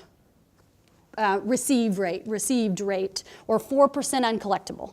Goes up to 5%, 8%, and then any of these customers over here, we're thinking that it's probably not, well, it's still likely, but there is only a 90% chance that we'll receive that money, and 10% of it probably will not be collected. Okay, so what do we do with that? As you recall, we use this. Management came up with these numbers. We use this to come up with an estimate of what we think we will not collect from our customers. So if you take $222,000 and assume that 1% of it will not be collected, that means you are assuming that $2,220 will not be collected from your customers in that particular bucket. Let's see if I can find my cheat sheet here so I don't have to do this. For the 31 to 60 days past due, the $90,000, 4% of it will be uncollectible, or $3,600. 61 to 90 days, 5% of the $38,000 that are outstanding in this bucket, we don't think will be collected, or $1,900 worth. In the 91 to 120 day bucket, 8% of that, or $1,200, we do not think we will collect from our customers. And then in the over 120 day bucket, the 10% of the $12,000 or $1,200, we do not think we will collect from our customers. So in total, when you add all of this up, we think that approximately $10,120, when you add all of these up, will not be collectible out of our $377,000. Everybody understand the concepts? Yep. Okay, so let's do the debits and credits. Excuse me. What this problem asks us is to calculate the total estimated bad debts on the information based above. We did that, $10,120, okay? Prepare the year-end adjusting entry to record the bad debts using the aged uncollectible accounts receivable determined in A. And assume that the unadjusted balance for the allowance of doubtful accounts is a $4,000 debit. Let's talk about these accounts now. When we are talking about accounts receivable is an asset. Yes, we know it's an asset. Okay. We have a contra account that goes to reduce the value of accounts receivable. It is called, whatever, the allowance, well, I'm going to call it the allowance for doubtful accounts, because that's what this book calls it. Okay? The allowance for doubtful accounts is a contra asset that goes to reduce the value of accounts receivable. Yes? So, if you take accounts receivable and you subtract off your allowance, that is called your net accounts receivable. Okay? That is what you truly think you will collect in cash. Okay? So right now, we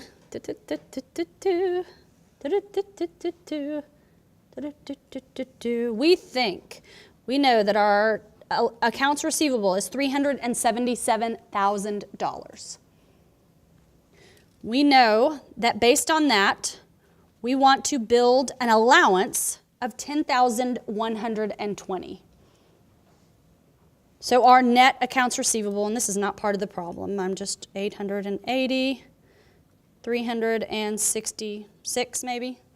That's what our net accounts receivable is. That's what's going to show up on your balance sheet. Your net AR is truly what you think the value of your accounts receivable is. This is your total outstanding AR. This is the amount that you don't think you're going to collect from your customers based on your aging. This is what you truly think is a good guess for what you will receive from your customers. Everybody good with this? Now, in the accounting world, we know that this is what we want to show up on our financial statements, but we need to build this up, okay? Right now, the problem tells us that in our allowance for doubtful accounts, which is a contra asset, we have a $4,000 debit balance for it. Okay? This contra asset has a natural credit balance. We want this credit balance to be $10,120, right? We know that. We figured that. So we need to record an adjusting journal entry to build this allowance back up to $10,120. Yes? Everybody good with that? That's how we do it? If you find this plug, this credit, it's 14,120, right? 14,120 minus 4,000 equals 10,120. Yep. So we need to record an adjusting journal entry to build this allowance back up, and this is how you record that. Adjusting journal entries always hit one income statement account and one balance sheet account. So you record a debit to bad debt expense for $14,120 and a credit to allowance for doubtful accounts for $14,120. Yep. Pretty much the hardest part of accounts receivable is figuring this out right there. Okay? I'm going to keep going. Sorry, I'm teaching like I'm teaching in class. I got to keep going faster. Okay, so we've done part B, prepare the adjusting journal entry. Of the above accounts, 5,000 is determined to be specifically uncollectible. So prepare a journal entry to write off the uncollectible account. So what happens when when a customer walks in and says, I'm sorry, I owe you $5,000, I've gone bankrupt, you're never gonna get it. We need to write it off. Okay, so this is part B above. This is A above. So for C, when we write off an account, after we have allowed for it, we remove them from our accounts receivable. So when we remove them from accounts receivable, the easy part is to credit accounts receivable for $5,000. Yes? They walk in and they say, sorry, you are never going to receive the money for me. So we can take it, wipe their invoice off of accounts receivable, credit accounts receivable, and we use our allowance. So we build the allowance back up through credits. We use the allowance through debits. Okay? So the journal entry to record a write-off, debit allowance, credit accounts receivable. Okay, in D, the company collects $5,000 subsequently on a specific account that had previously been determined to be uncollectible in C. Okay, so now the customer walks in and says, ooh, just won the Powerball. I'm going to be able to pay you now. Okay, I know I told you I would never pay you the $5,000. Now I can, and they pay you. So this is how we do it. The way I like to do it is quite simply reverse the write-off from above. So put them back into accounts receivable for $5,000. Build the allowance back up because we don't need to use it. Right? So reverse the entry that we just did. And then also, we record the fact that they pay us. So they debit cash, we debit cash for $5,000, and we credit accounts receivable for $5,000.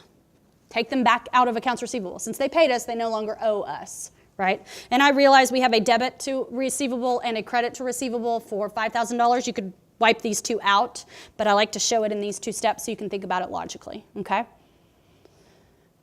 Okay, and then part E, we're not going to comment and all that.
Sorry.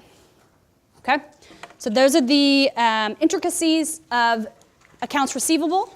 The slides showed us the debits and credits of how to record accounts receivable. Then we walked through how to build up an allowance for accounts receivable.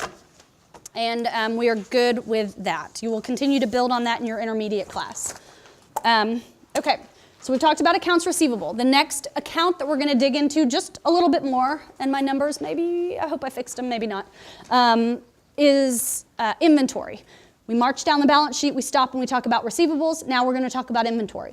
You know what inventory is. Inventory is the stuff that you house in your warehouse that you sell as a corporation. It's the stuff that you sell to earn revenue. The way we record revenue, or excuse me, the way we record inventory when we sell things is as follows. If we are JCPenney and we sell 80 dresses that cost $20 each to our customers for $110 each, this is how we record it. Sorry, that wasn't worded very well. We have dresses that we bought from a manufacturer for $20, and then we are going to turn around and sell them to our customers for $110. There are 2 journal entries that you need to make every time you record a sale of inventory. First, you need to record the sale. Your customer walks in and says, I want to buy 80 dresses, and you say, great, that'll be $110 times 80, or $8,800. They hand you the cash, or you record AR. So you debit cash or debit AR for $8,800, and you credit revenue. You've earned the revenue. That's part of it.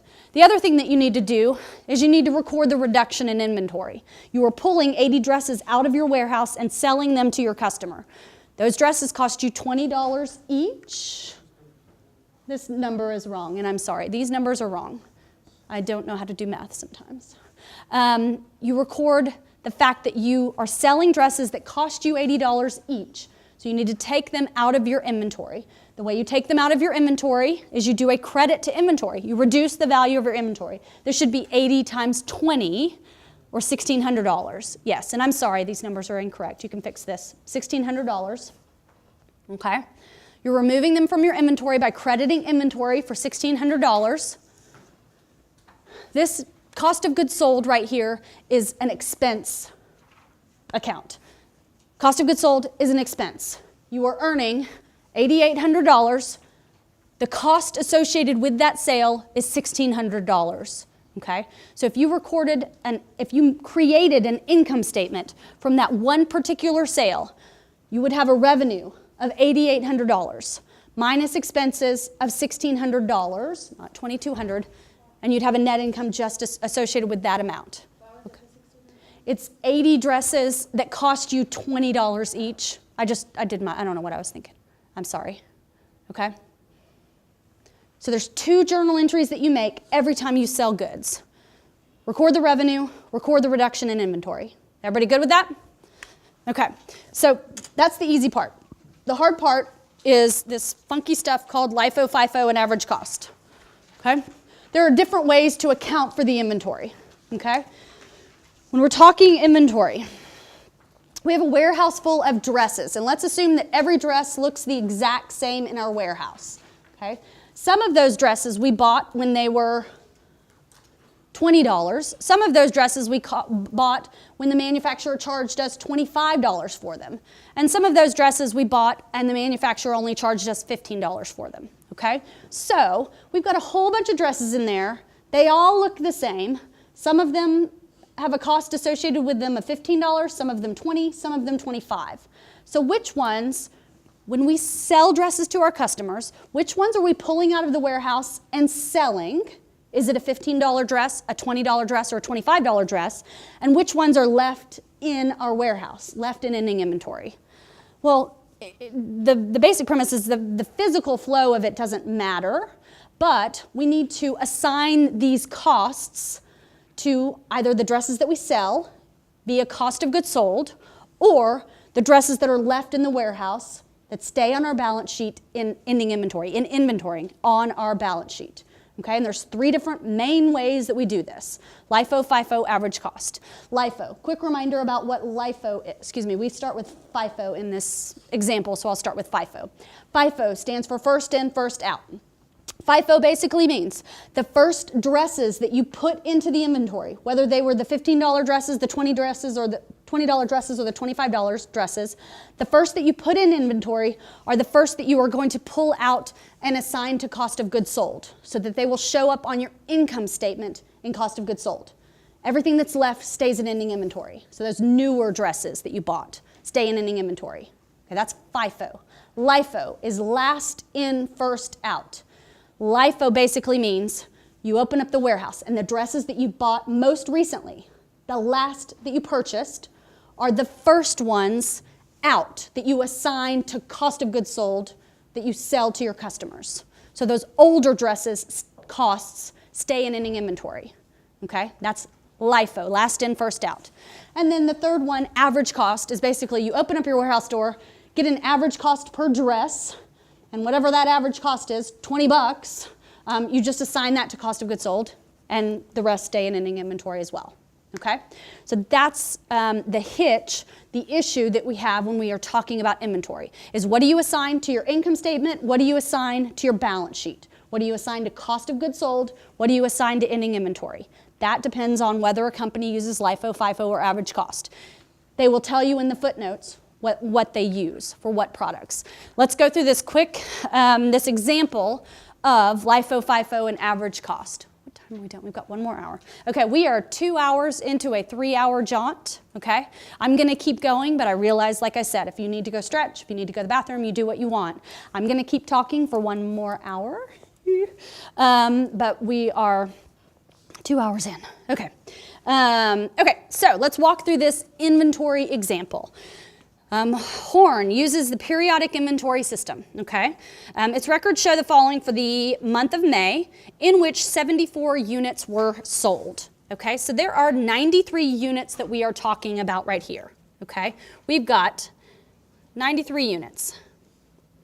If you break that into 2 parts, they are telling us that we sold 74 of them. So 74 of them are going to be assigned to cost of goods sold, which shows up on our income statement as an expense, right? The other remaining units, which is 93, 19 units, stay in the warehouse. They stay in inventory, okay? And stay on our balance sheet. There are 93 total units. 74 of them are sold, 19 of them stay in the warehouse, stay on our balance sheet as inventory. They tell us more information. So on May 1st, we had beginning inventory. We had 30 units that cost $9 each. And then in the middle of May, we made a purchase. We purchased 25 more dresses or whatever it is for $10 each. On May 24th, we bought 38 more dresses that cost us $10 each. Okay, that's what we purchased. That's not our sales. That's what we purchased to populate our warehouse. So we've got 94 dresses. 30 plus 25 plus 38. 93 dresses, sorry. 30 plus 25 plus 38. And then we turn around and we sell 74 of them. So we're going to go through this exercise 3 times and sell them assuming FIFO, assuming LIFO, and assuming average cost. Okay, so first, under FIFO. If we are talking FIFO, I think I need my calculator. The first thing I always like to do is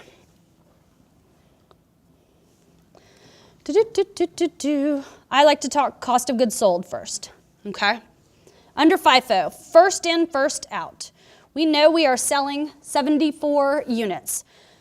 First in, first out. So the first items that we purchase are the first that we are going to assign to cost of goods sold, okay? So we need to sell 74 items, so we're definitely going to sell all 30 of these units that cost us $9 each, or a total cost of $270, correct? That's not enough, though, because we are selling a total of 74. So we need to dip into the next layer. First in, first out. The first goods that we purchased, May 1st, are the first out, the first we assign to cost of goods sold, out the door, sold to our customers. So we are going to also sell all 25 units that cost us $10 each, with a total cost of $250. And we still sell a few additional units. I gotta do my math here, sorry. Oh, no, go away. I don't want games, I want calculator. Sorry. 74 minus 30 minus 25.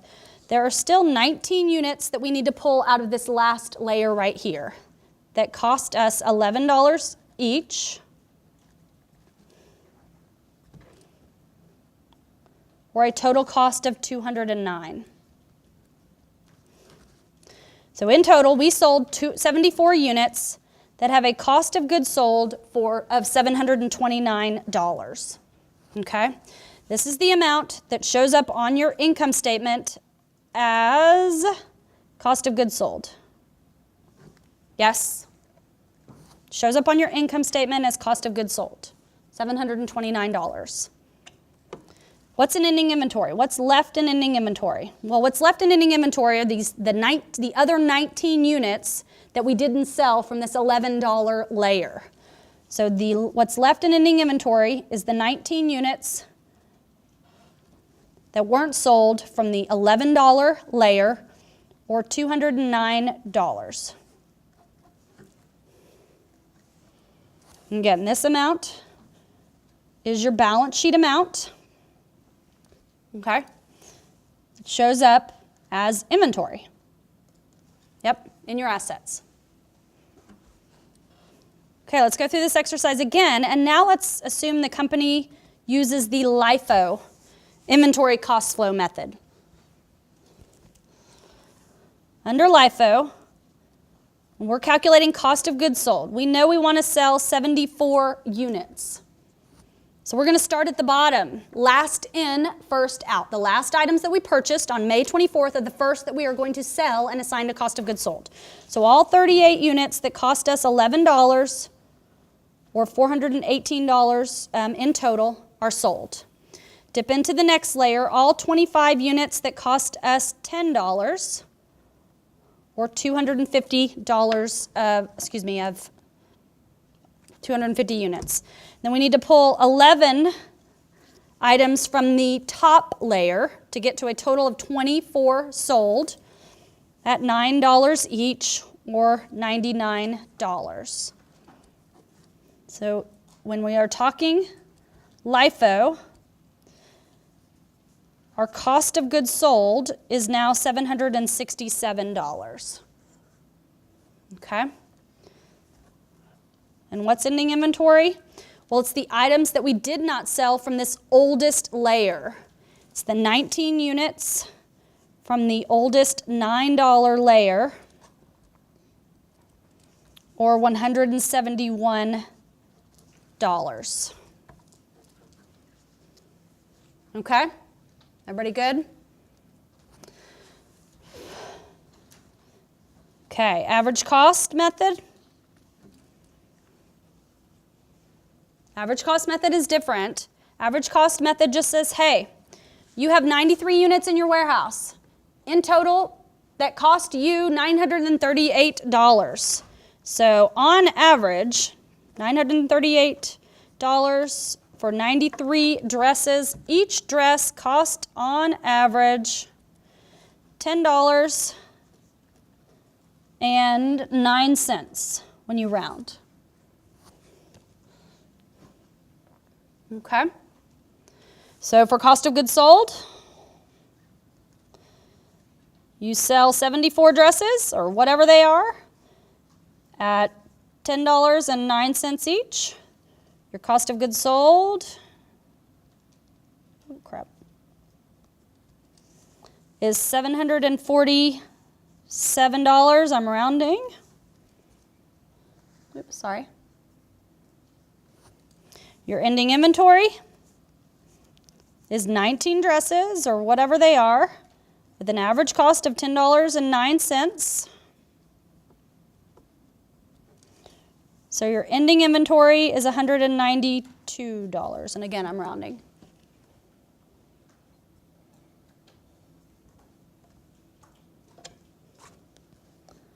So we get the mechanics of it. We can do the mechanics of it, the basic mechanics of LIFO, FIFO, and average cost. You see that these numbers are different. We talk about this because companies have a choice. Under GAAP, you can use LIFO, FIFO, or average cost, and depending on which one you choose, your income statement's going to look different. Your balance sheet's going to look different because these numbers are different, okay? And that's the quick and dirty inventory review. You will build on that in intermediate, okay? The next stop that I want to make is long-term assets. So we're going to walk down the balance sheet a little bit more and talk long-term assets. When we talk long-term assets, we're talking about things that we own that have value, that typically have a life of longer than a year, okay? These are not items that we are going to sell. Inventory is items that we sell.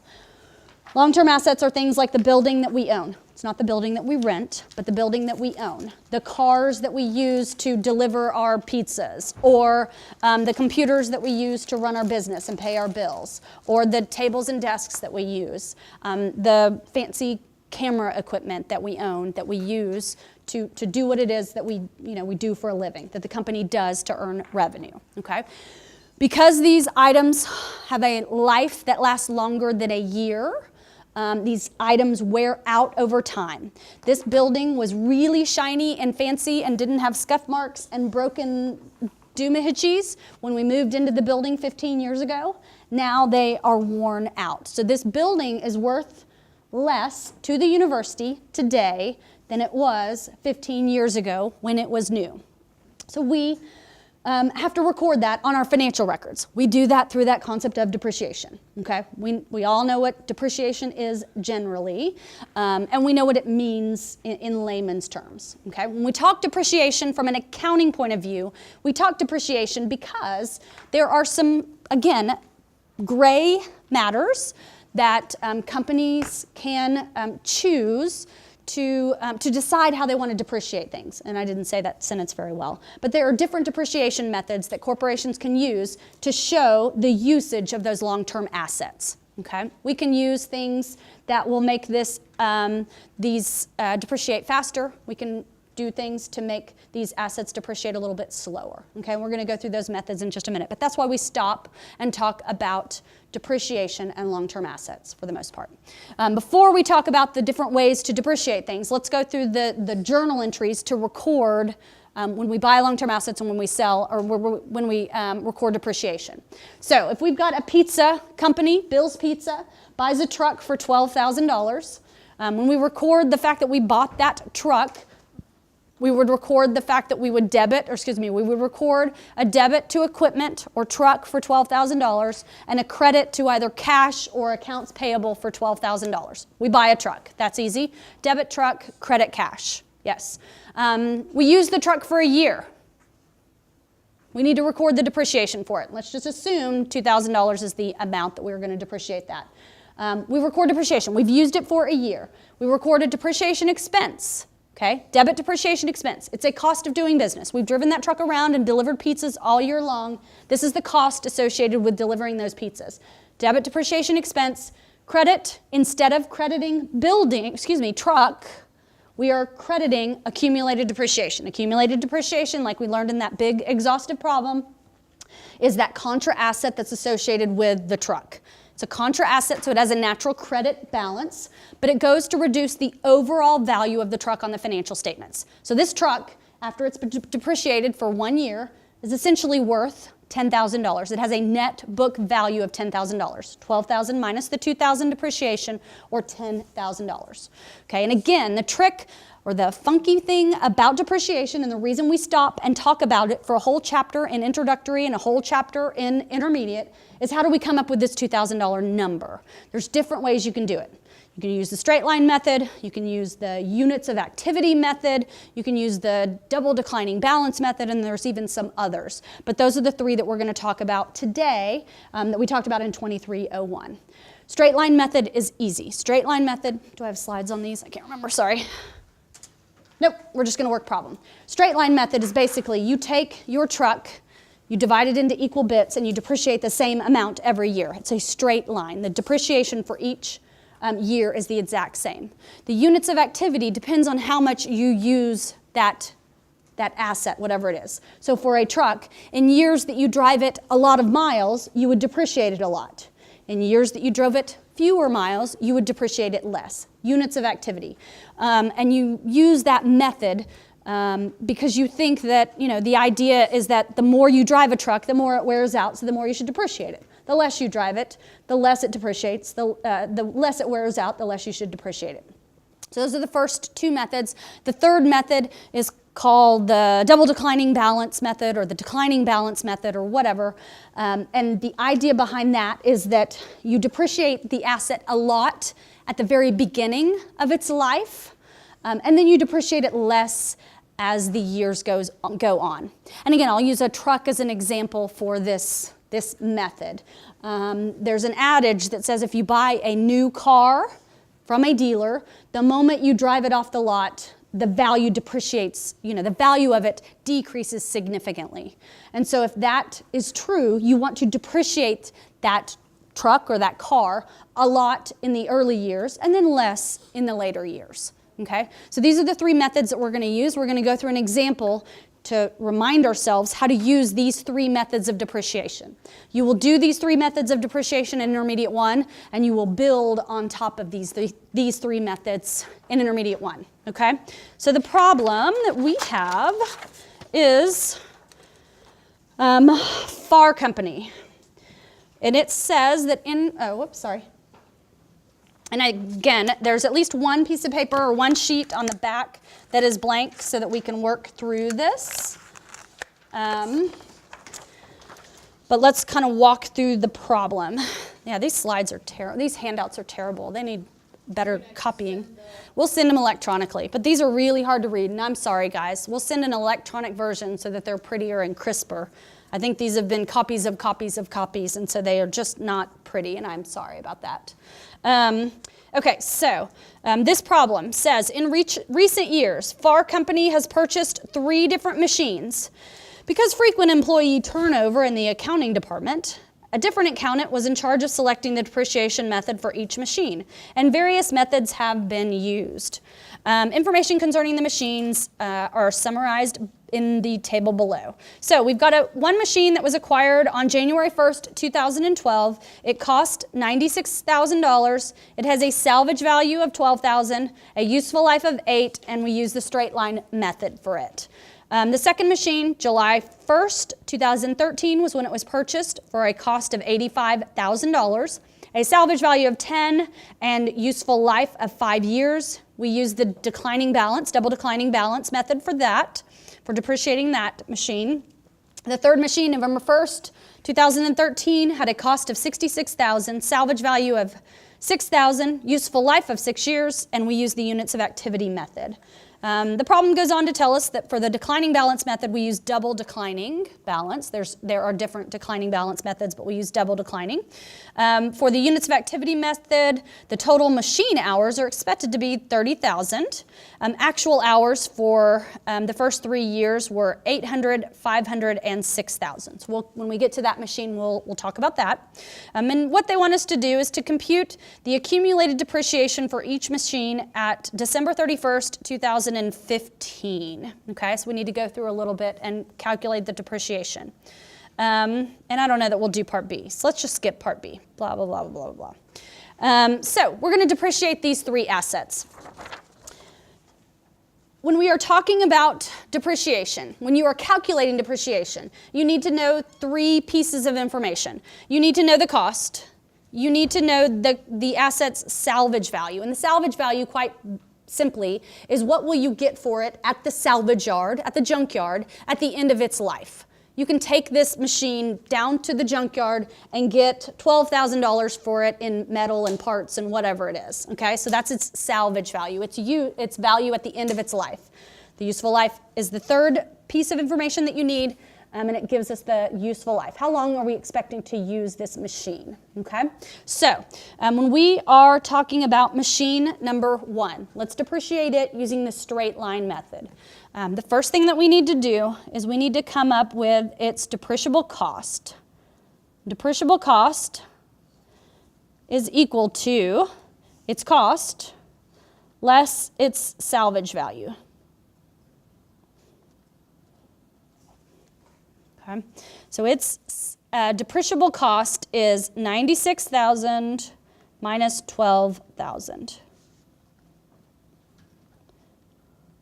or $84,000. We are going to depreciate this asset by $84,000. We are going to take this asset that has a value of $96,000 at the beginning of its useful life, depreciate it by $84,000 to get down to its $12,000 salvage value at the end of its useful life. Okay? That's what that means. And we are talking straight line. We take our $84,000 depreciable cost and divide it by the asset's useful life in years. Okay? 8 years.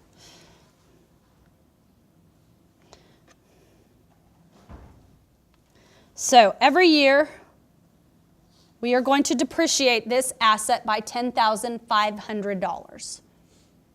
Okay? 10,500, 10,500, 10,500, 10,500. You depreciate it 8 years for $10,500. So in total, you're depreciating it by $84,000. Okay? So the problem asks us that we want to compute the amount of accumulated depreciation on December 31st, 2015. So we acquired this on January 1st, 2012. So at the beginning, or excuse me, at the end of the first year, on December 31st, 2012, at the end of the first year,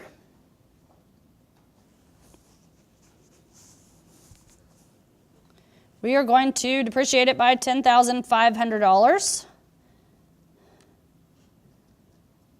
The end of year 2, December 31st, 2013, $10,500. December 31st, 2014, we're going to depreciate it by $10,500. December 31st, 2015, we are going to depreciate it by $10,500.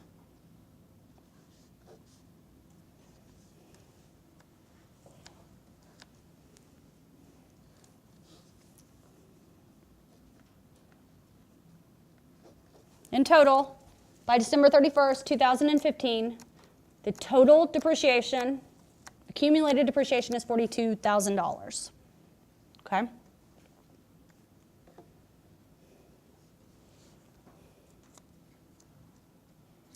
If the question asked what is the net book value of the asset on December 31st, 2015, and I know it doesn't, but the net book value on 12/31/15, well, we have a $96,000 asset.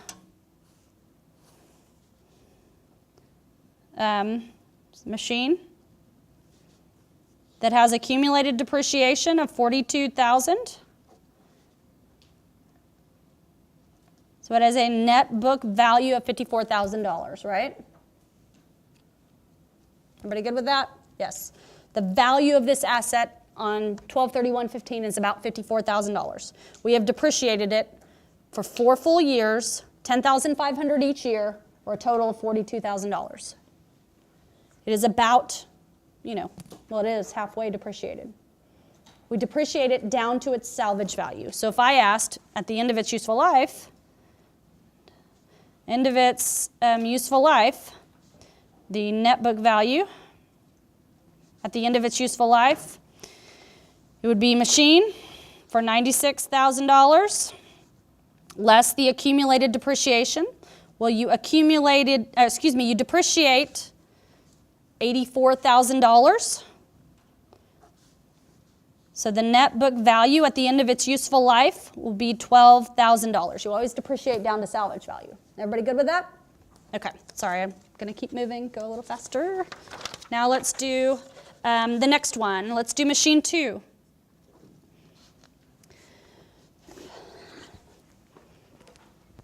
The double declining balance method. And I'm going to walk through, in 2301, y'all might have done it a couple of different ways. I'm going to do it the way I do it. Y'all may do some different iterations. You all get to the same thing. But using the double declining balance method, this is the way I like to do it. When we are coming up with the depreciable amount, and we ignore the depreciable cost, first thing that we need to do when we're coming up with a double declining balance rate. First, what you do is you find the straight line rate. Okay?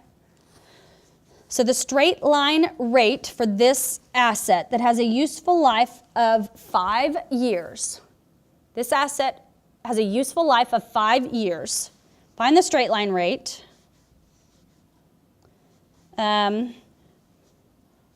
Of 5 years, or 1/5, you depreciate it by 1/5 every year, or 20%. Sorry, and this again is not written very well. First, what you do is you find the straight line rate. Basically, if you've got a 5-year useful life, you depreciate it by 1/5 every year, or approximately 20%. Yes? Okay, to find the double declining balance rate, you double the straight line rate. So 20% times 2. This basically means that you're going to depreciate this asset by 40% every year. And again, I know that's not well worded, but we're in a review. I've still got vacation brain too. Does everybody understand that? Okay? So let's walk through this asset.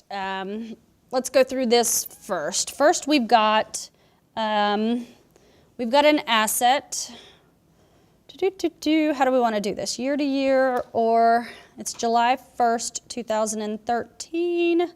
We'll go from 7/1/13. We'll do a half year at the beginning. 12/31/13.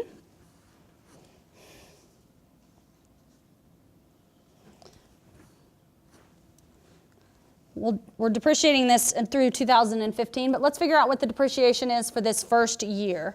For all of July, August, September, October, November, and December, for 6 months or half the year. First, what we are going to do is we have an asset that cost $85,000.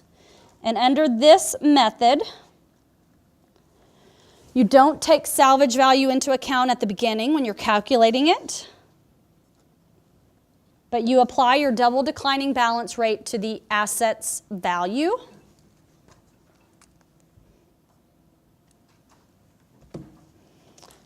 And because this is a half year, you multiply it by a half.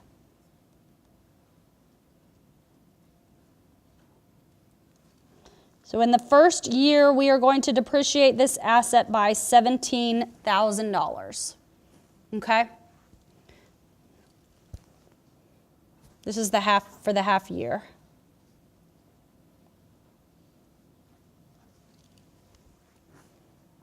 Okay? We take the value of the asset, multiply it by the double declining balance rate of 40%. Since it's a half year in this year, we have a depreciation of $17,000. In year 2, so at the end of, on 12/31/2014, when we were trying to calculate depreciation, we had an $85,000 asset that has now been depreciated by $17,000. We apply our double declining rate to it.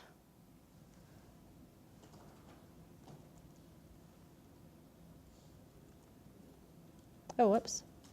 85 minus 17 equals. We have a $68,000 asset. Oh, give me a break. $68,000. Golly. 1, 2, 3 times 0.4. We are going to depreciate this asset by $27,200 in year 2. Okay? We're at the end of 2014. The end of 2015, we had an $85,000 asset that we depreciated in year 1 by $17,000, depreciated by $27,200 in year 2, that we apply our 40% double declining balance rate to.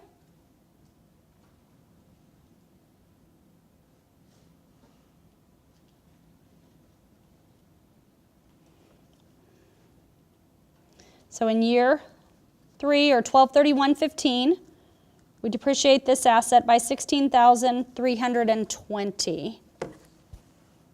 Okay? So when we're looking for the accumulated depreciation as of 12/31/15, which the problem asks, you just add these 3 numbers. We have depreciated it by $17,000 in year 1, $27,200 in year 2, and $16,320 in year 3. So the accumulated depreciation on this asset as of 12/31/15 is $60,520. Okay? You do always need to check. This asset has a salvage value of $10,000.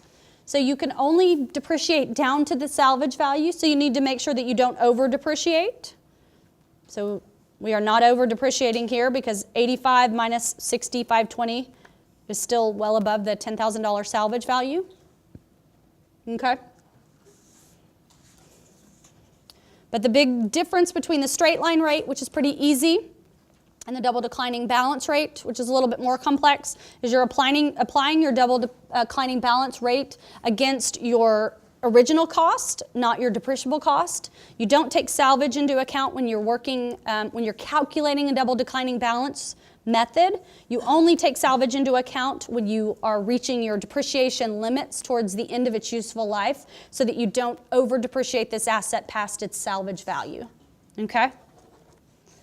Let's do the third machine. Okay, and the third depreciation method.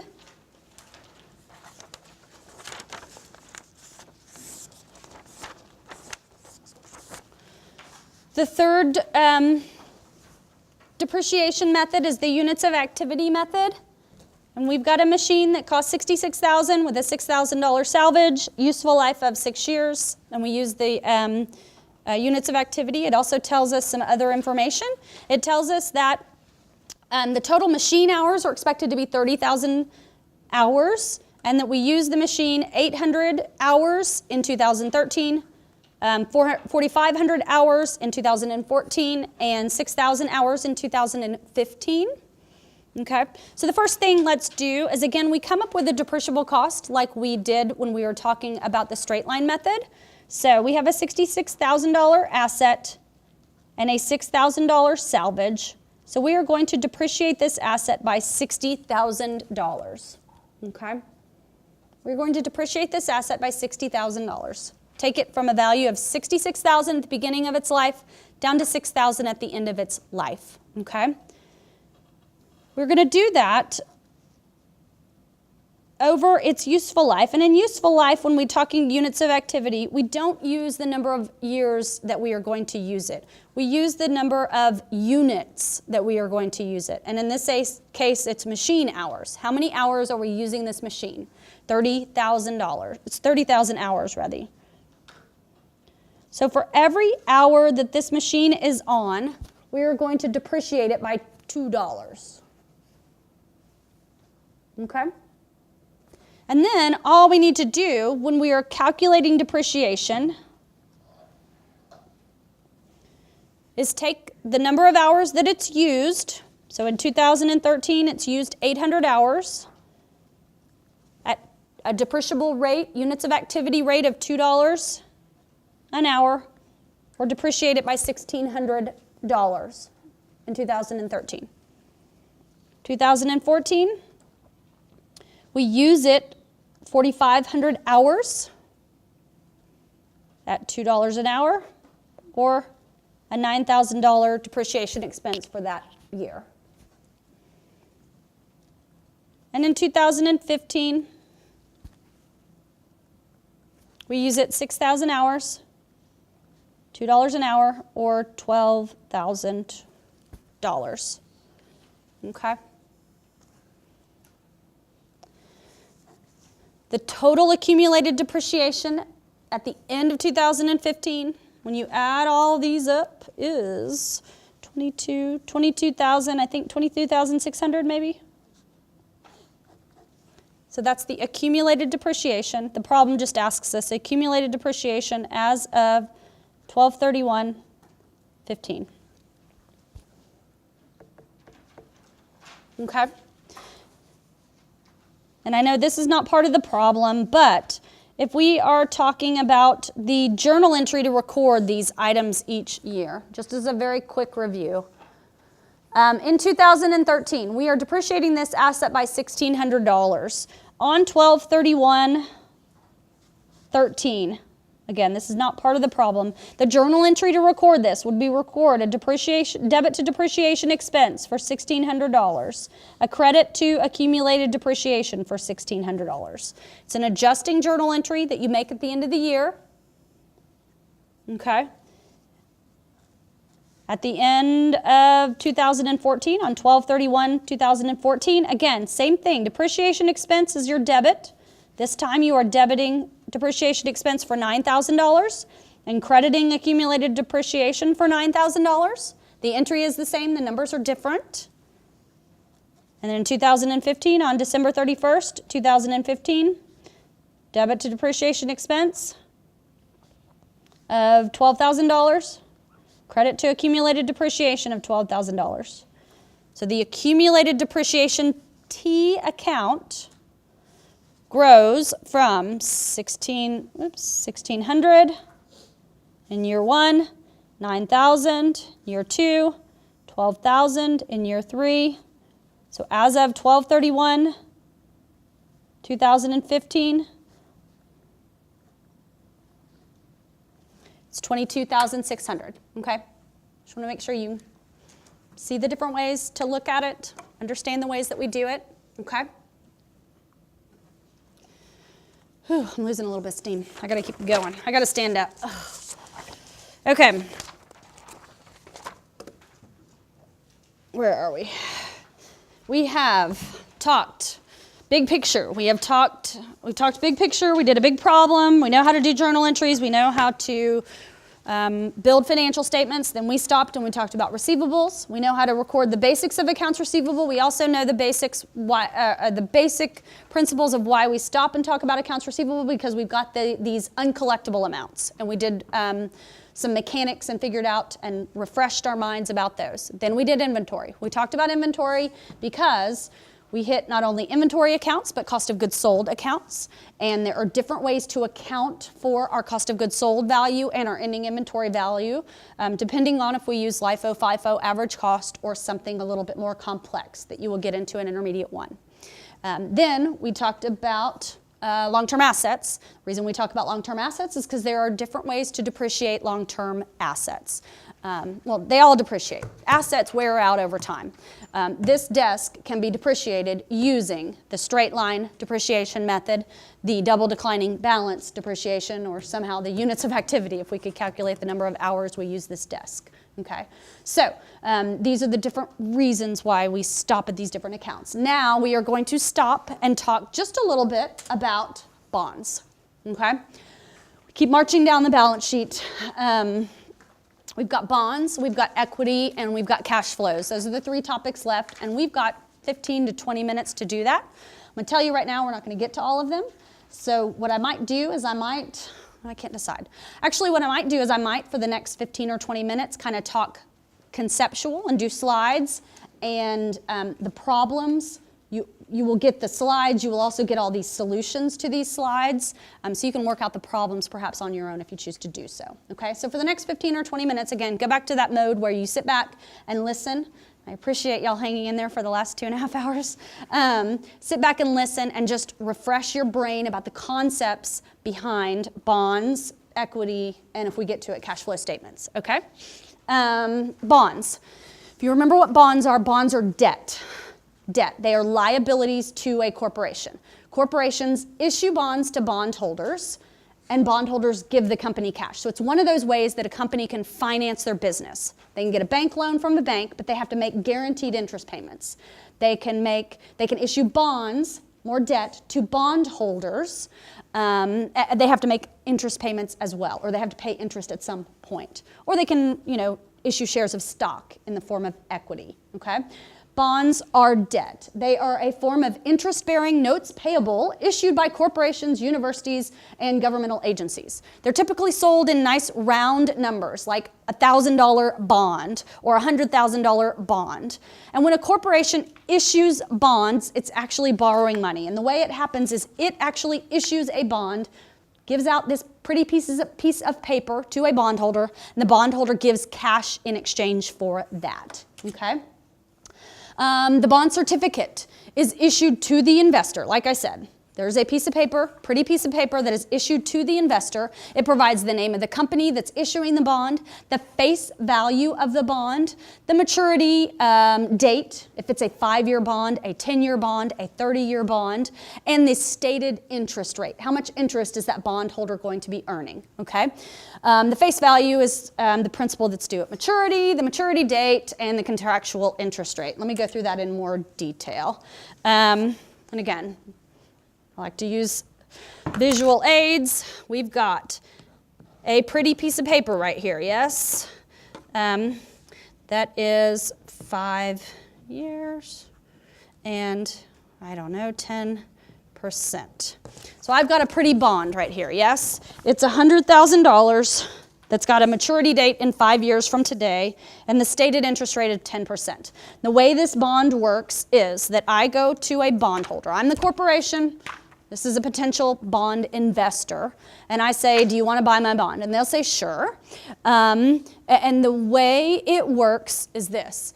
This is the face value of this bond. This bond is worth $100,000 at its maturity, 5 years from right now. 5 years from right now.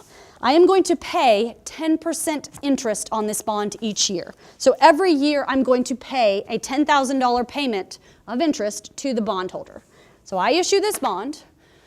I get some money for it up front. That money is dependent on the market. Every year I pay $10,000 in interest for 5 years. The end of the 5 years, assuming that I haven't called the bond in early or something else hasn't happened, bondholder comes back in and says, here's your piece of paper back. And regardless of the amount of money they gave me for it at the beginning of the bond's life, I have to hand them $100,000, okay? Sometimes when I issue this bond, the bondholder might give me $110,000 at the beginning of the life. Sometimes when I issue this bond, the bondholder might only give me $90,000 for this bond. And those are those concepts of issuing the bond at either a premium or at a discount. Again, I think this is in a couple of slides, but since I'm on this topic, let me go ahead and talk about it. Let's talk about these notions of issuing bonds at premiums and discounts. Because when you get into Intermediate 1, if you didn't do it in 2301, you are going to be amortizing premiums and amortizing discounts of bonds, okay? And you're going to be doing different amortization methods. There's a straight line amortization method to amortize the bonds, premium or discount, and there's some other interest methods that you can amortize these bonds, discounts or premiums. But the concept is this. I've got these pretty pieces of paper, these pretty bonds, 100,000, 5 years, 10%. It took me a long time to come up with these pretty bonds. This is an ugly piece of paper, but most of the time when you see bonds, they've got this corporate seal, they've got lots of people's signatures, they've got this fancy, it looks fancy, right? I have taken a lot of time to print out these bonds, and they all say 10% on them, okay?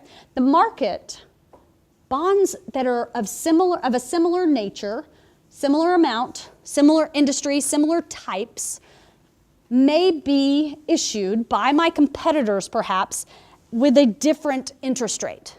My neighbor, my competitor, might be issuing a bond of a $100,000 5-year bond with an 8% interest rate. Or they might be issuing the bond with a 12% interest rate, which the interest rate I just told you means that's how much interest that you are going to get as a bond holder, right? Right now I'm giving you $10,000, 10% of $100,000. But my competitor, if it has 8% on there, they're giving $8,000, right? Or if it says 12% on there, they're giving $12,000 a year compared to my 10, okay? So we've all printed our pieces of paper in textbooky terms. We've all printed our pieces of paper, but what happens when my competitor, first let's talk about the 8% situation. My competitor has 8% printed on his pretty bonds, and mine have 10% printed on theirs. I'm paying 10% interest, $10,000 each year for 5 years to borrow your money. My competitor is only paying $8,000 a year for 5 years to borrow your money. Where would you rather invest? Mine. You'd rather get $10,000 a year, right? Yes. But I always say that. Am I stupid? I don't ever want to hear the answer to that. Don't answer that. I am not stupid. I know that I don't want to overpay to borrow your money. I don't want to overpay and give you $10,000 when my competitor is giving you $8,000. So what I do is I say, here, I'm going to issue this bond, but instead of giving me $100,000 at the beginning, I'm going to charge you a little bit more up front. I am still going to pay you $10,000 of interest each year for the next 5 years. But in order to get that $10,000, instead of the market rate of $8,000, I'm going to charge you a little bit more. I might charge you $105,000 for this bond. So you have to give me more money up front because I'm giving you more money every year. So that is when we issue bonds at a premium. A premium, when we issue bonds at a premium, that means that the stated rate of interest is greater than the market rate of interest. Stated rate of interest is greater than the market rate of interest. Issuing bonds at a premium. Charging more up front because you're paying more during the life of the bond. Yes? Good with that? Okay. Now let's talk about the situation where my competitor now, I've got my pretty bonds at 10%, so I'm paying $10,000, right? 10% of $100,000, but they have their pretty bonds printed and they say 12%, okay? So they've got 12% printed on there. So they're gonna pay $12,000 every year to borrow your money, and I'm paying $10,000 to borrow your money. Well, all of you are gonna run over to my competitor and say, I wanna buy your bonds, and no one's gonna wanna buy my bond. So I have to, entice you to come buy my bond, to come purchase my bond. And the way I do that is I say, listen, buy my bond. I'm only going to give you $10,000 a year for the next 5 years. And I realize that the market is paying you $12,000 a year for the next 5 years. But in order to do that, I'll tell you what, I'm going to sell you this $100,000 piece of paper. I'm only going to charge you $90,000 for it. So you hand me $90,000 up front. I pay you 10 each year instead of the 12 that everybody else is paying, 10, 10, 10, 10, 10, 10, 10.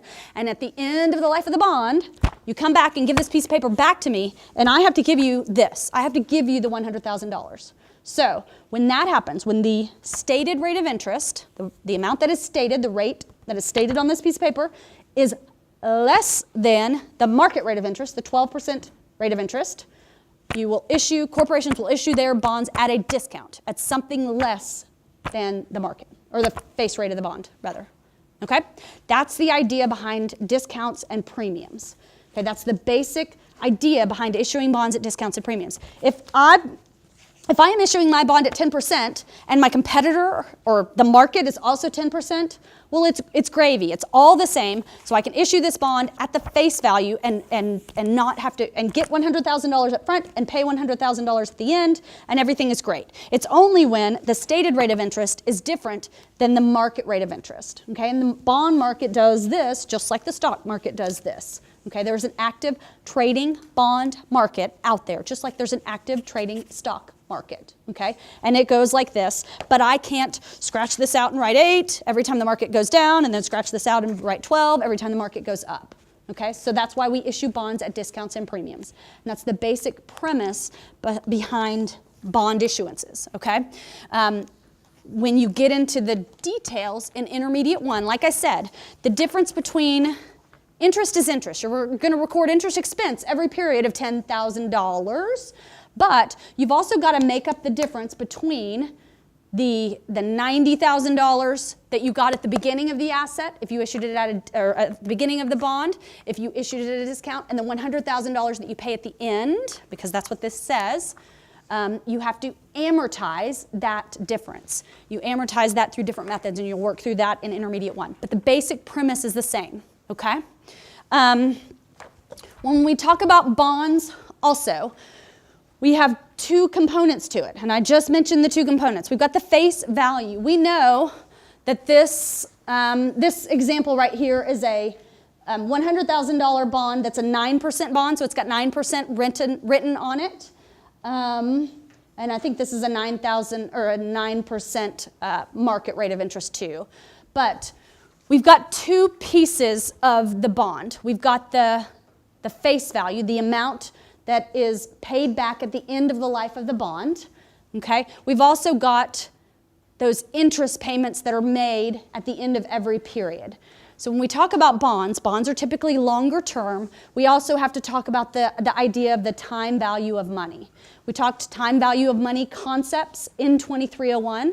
The time value of money just basically means that the value of something today is different than the value of something 5 years from now. Okay, we take present value. We calculate present value items of single sums. The $100,000 face. We can calculate the present or future value of annuities, systematic payments like those interest payments that are made at every period.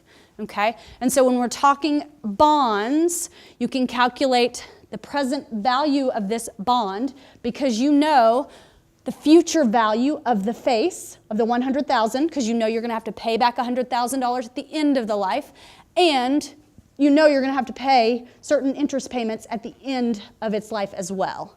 Okay? And so you're going to get into time value concepts again when you calculate the value of bonds. Okay? And again, that's a very big glaze over, but at least you know some of it.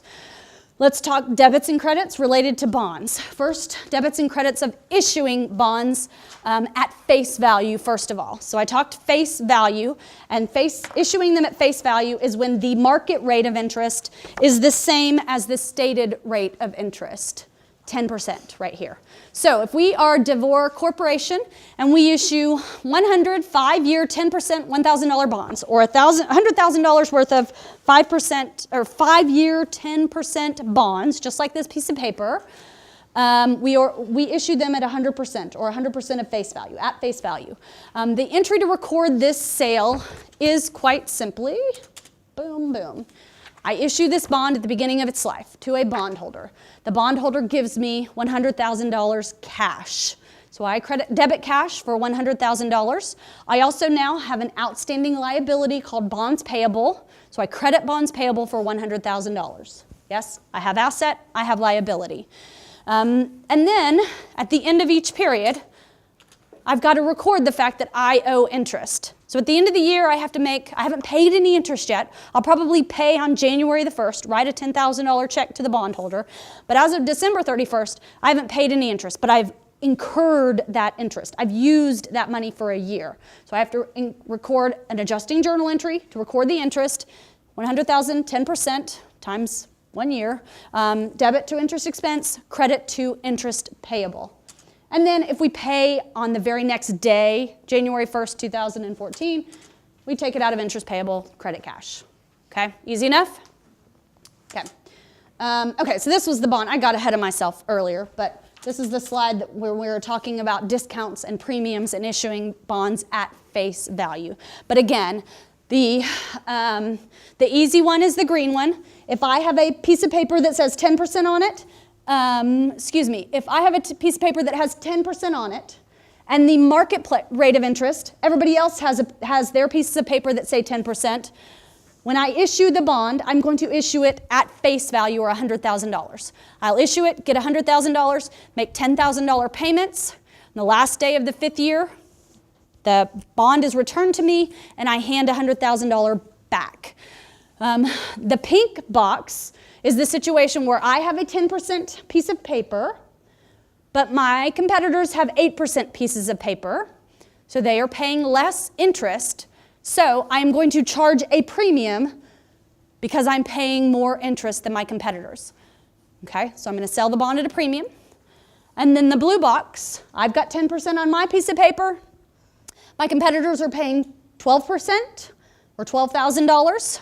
I have to entice people to invest in my bonds, so I am going to sell them at a discount, okay, because I'm paying less interest, okay?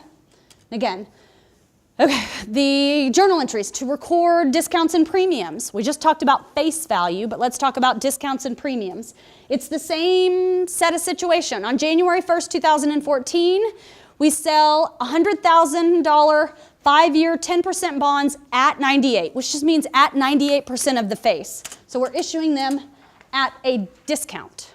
When we issue bonds at a discount, when I issue this bond at a discount, I'm not getting $100,000 up front, I'm getting $98,000 up front. So I debit cash for $98,000. That's an easy part. I also credit bonds payable for $100,000 because at the end of the life of the bond, I owe $100,000. That's what the amount is on the face. Okay, that's what the bondholder's going to walk back in and get $100,000 from me. And the discount is a debit. You can figure it out because it's a plug. Debit to bonds payable. It reduces the overall value of bonds payable on the financial statements. Bonds payable have a natural credit balance. This debit discount reduces the overall value of bonds payable on the financial statements. So if we issue at a premium on the other side, if we issue these $100,000 bonds at 102 rather than at 98, so we're issuing them at a premium, Same thing. I am issuing them and getting $102,000 up front. So I debit cash for $102,000.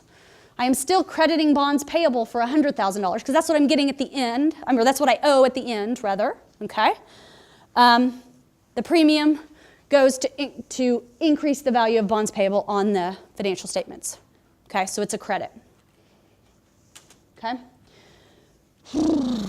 Okay, redeeming bonds at maturity. Actually, it's 4:30. I'll redeem these bonds and then we're going to quit on equity. We will not get to equity. We will not get to cash flow statement. Okay, that's where we will end. So we're going to redeem these bonds at maturity. Give me like 2 or 3 more slides, maybe just a couple slides, and then we'll be finished. When we redeem these bonds at maturity, 5 years have passed, and the bondholder now walks back in and redeems these bonds. They walk back in, and I owe them $100,000. Oh, crap. Well, it's easy.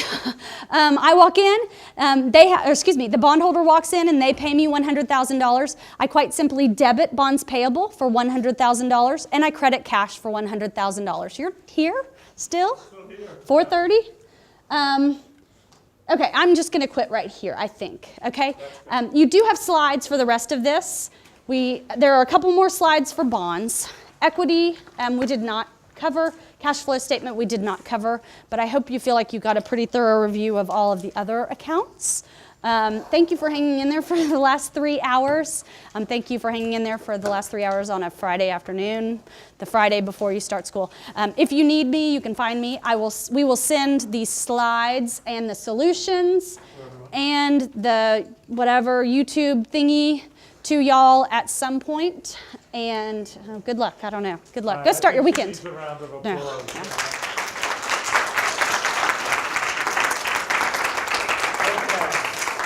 I want to thank you guys once again. When you take 32, 31, you have to take the assessment exam. I've spoken to both the professors.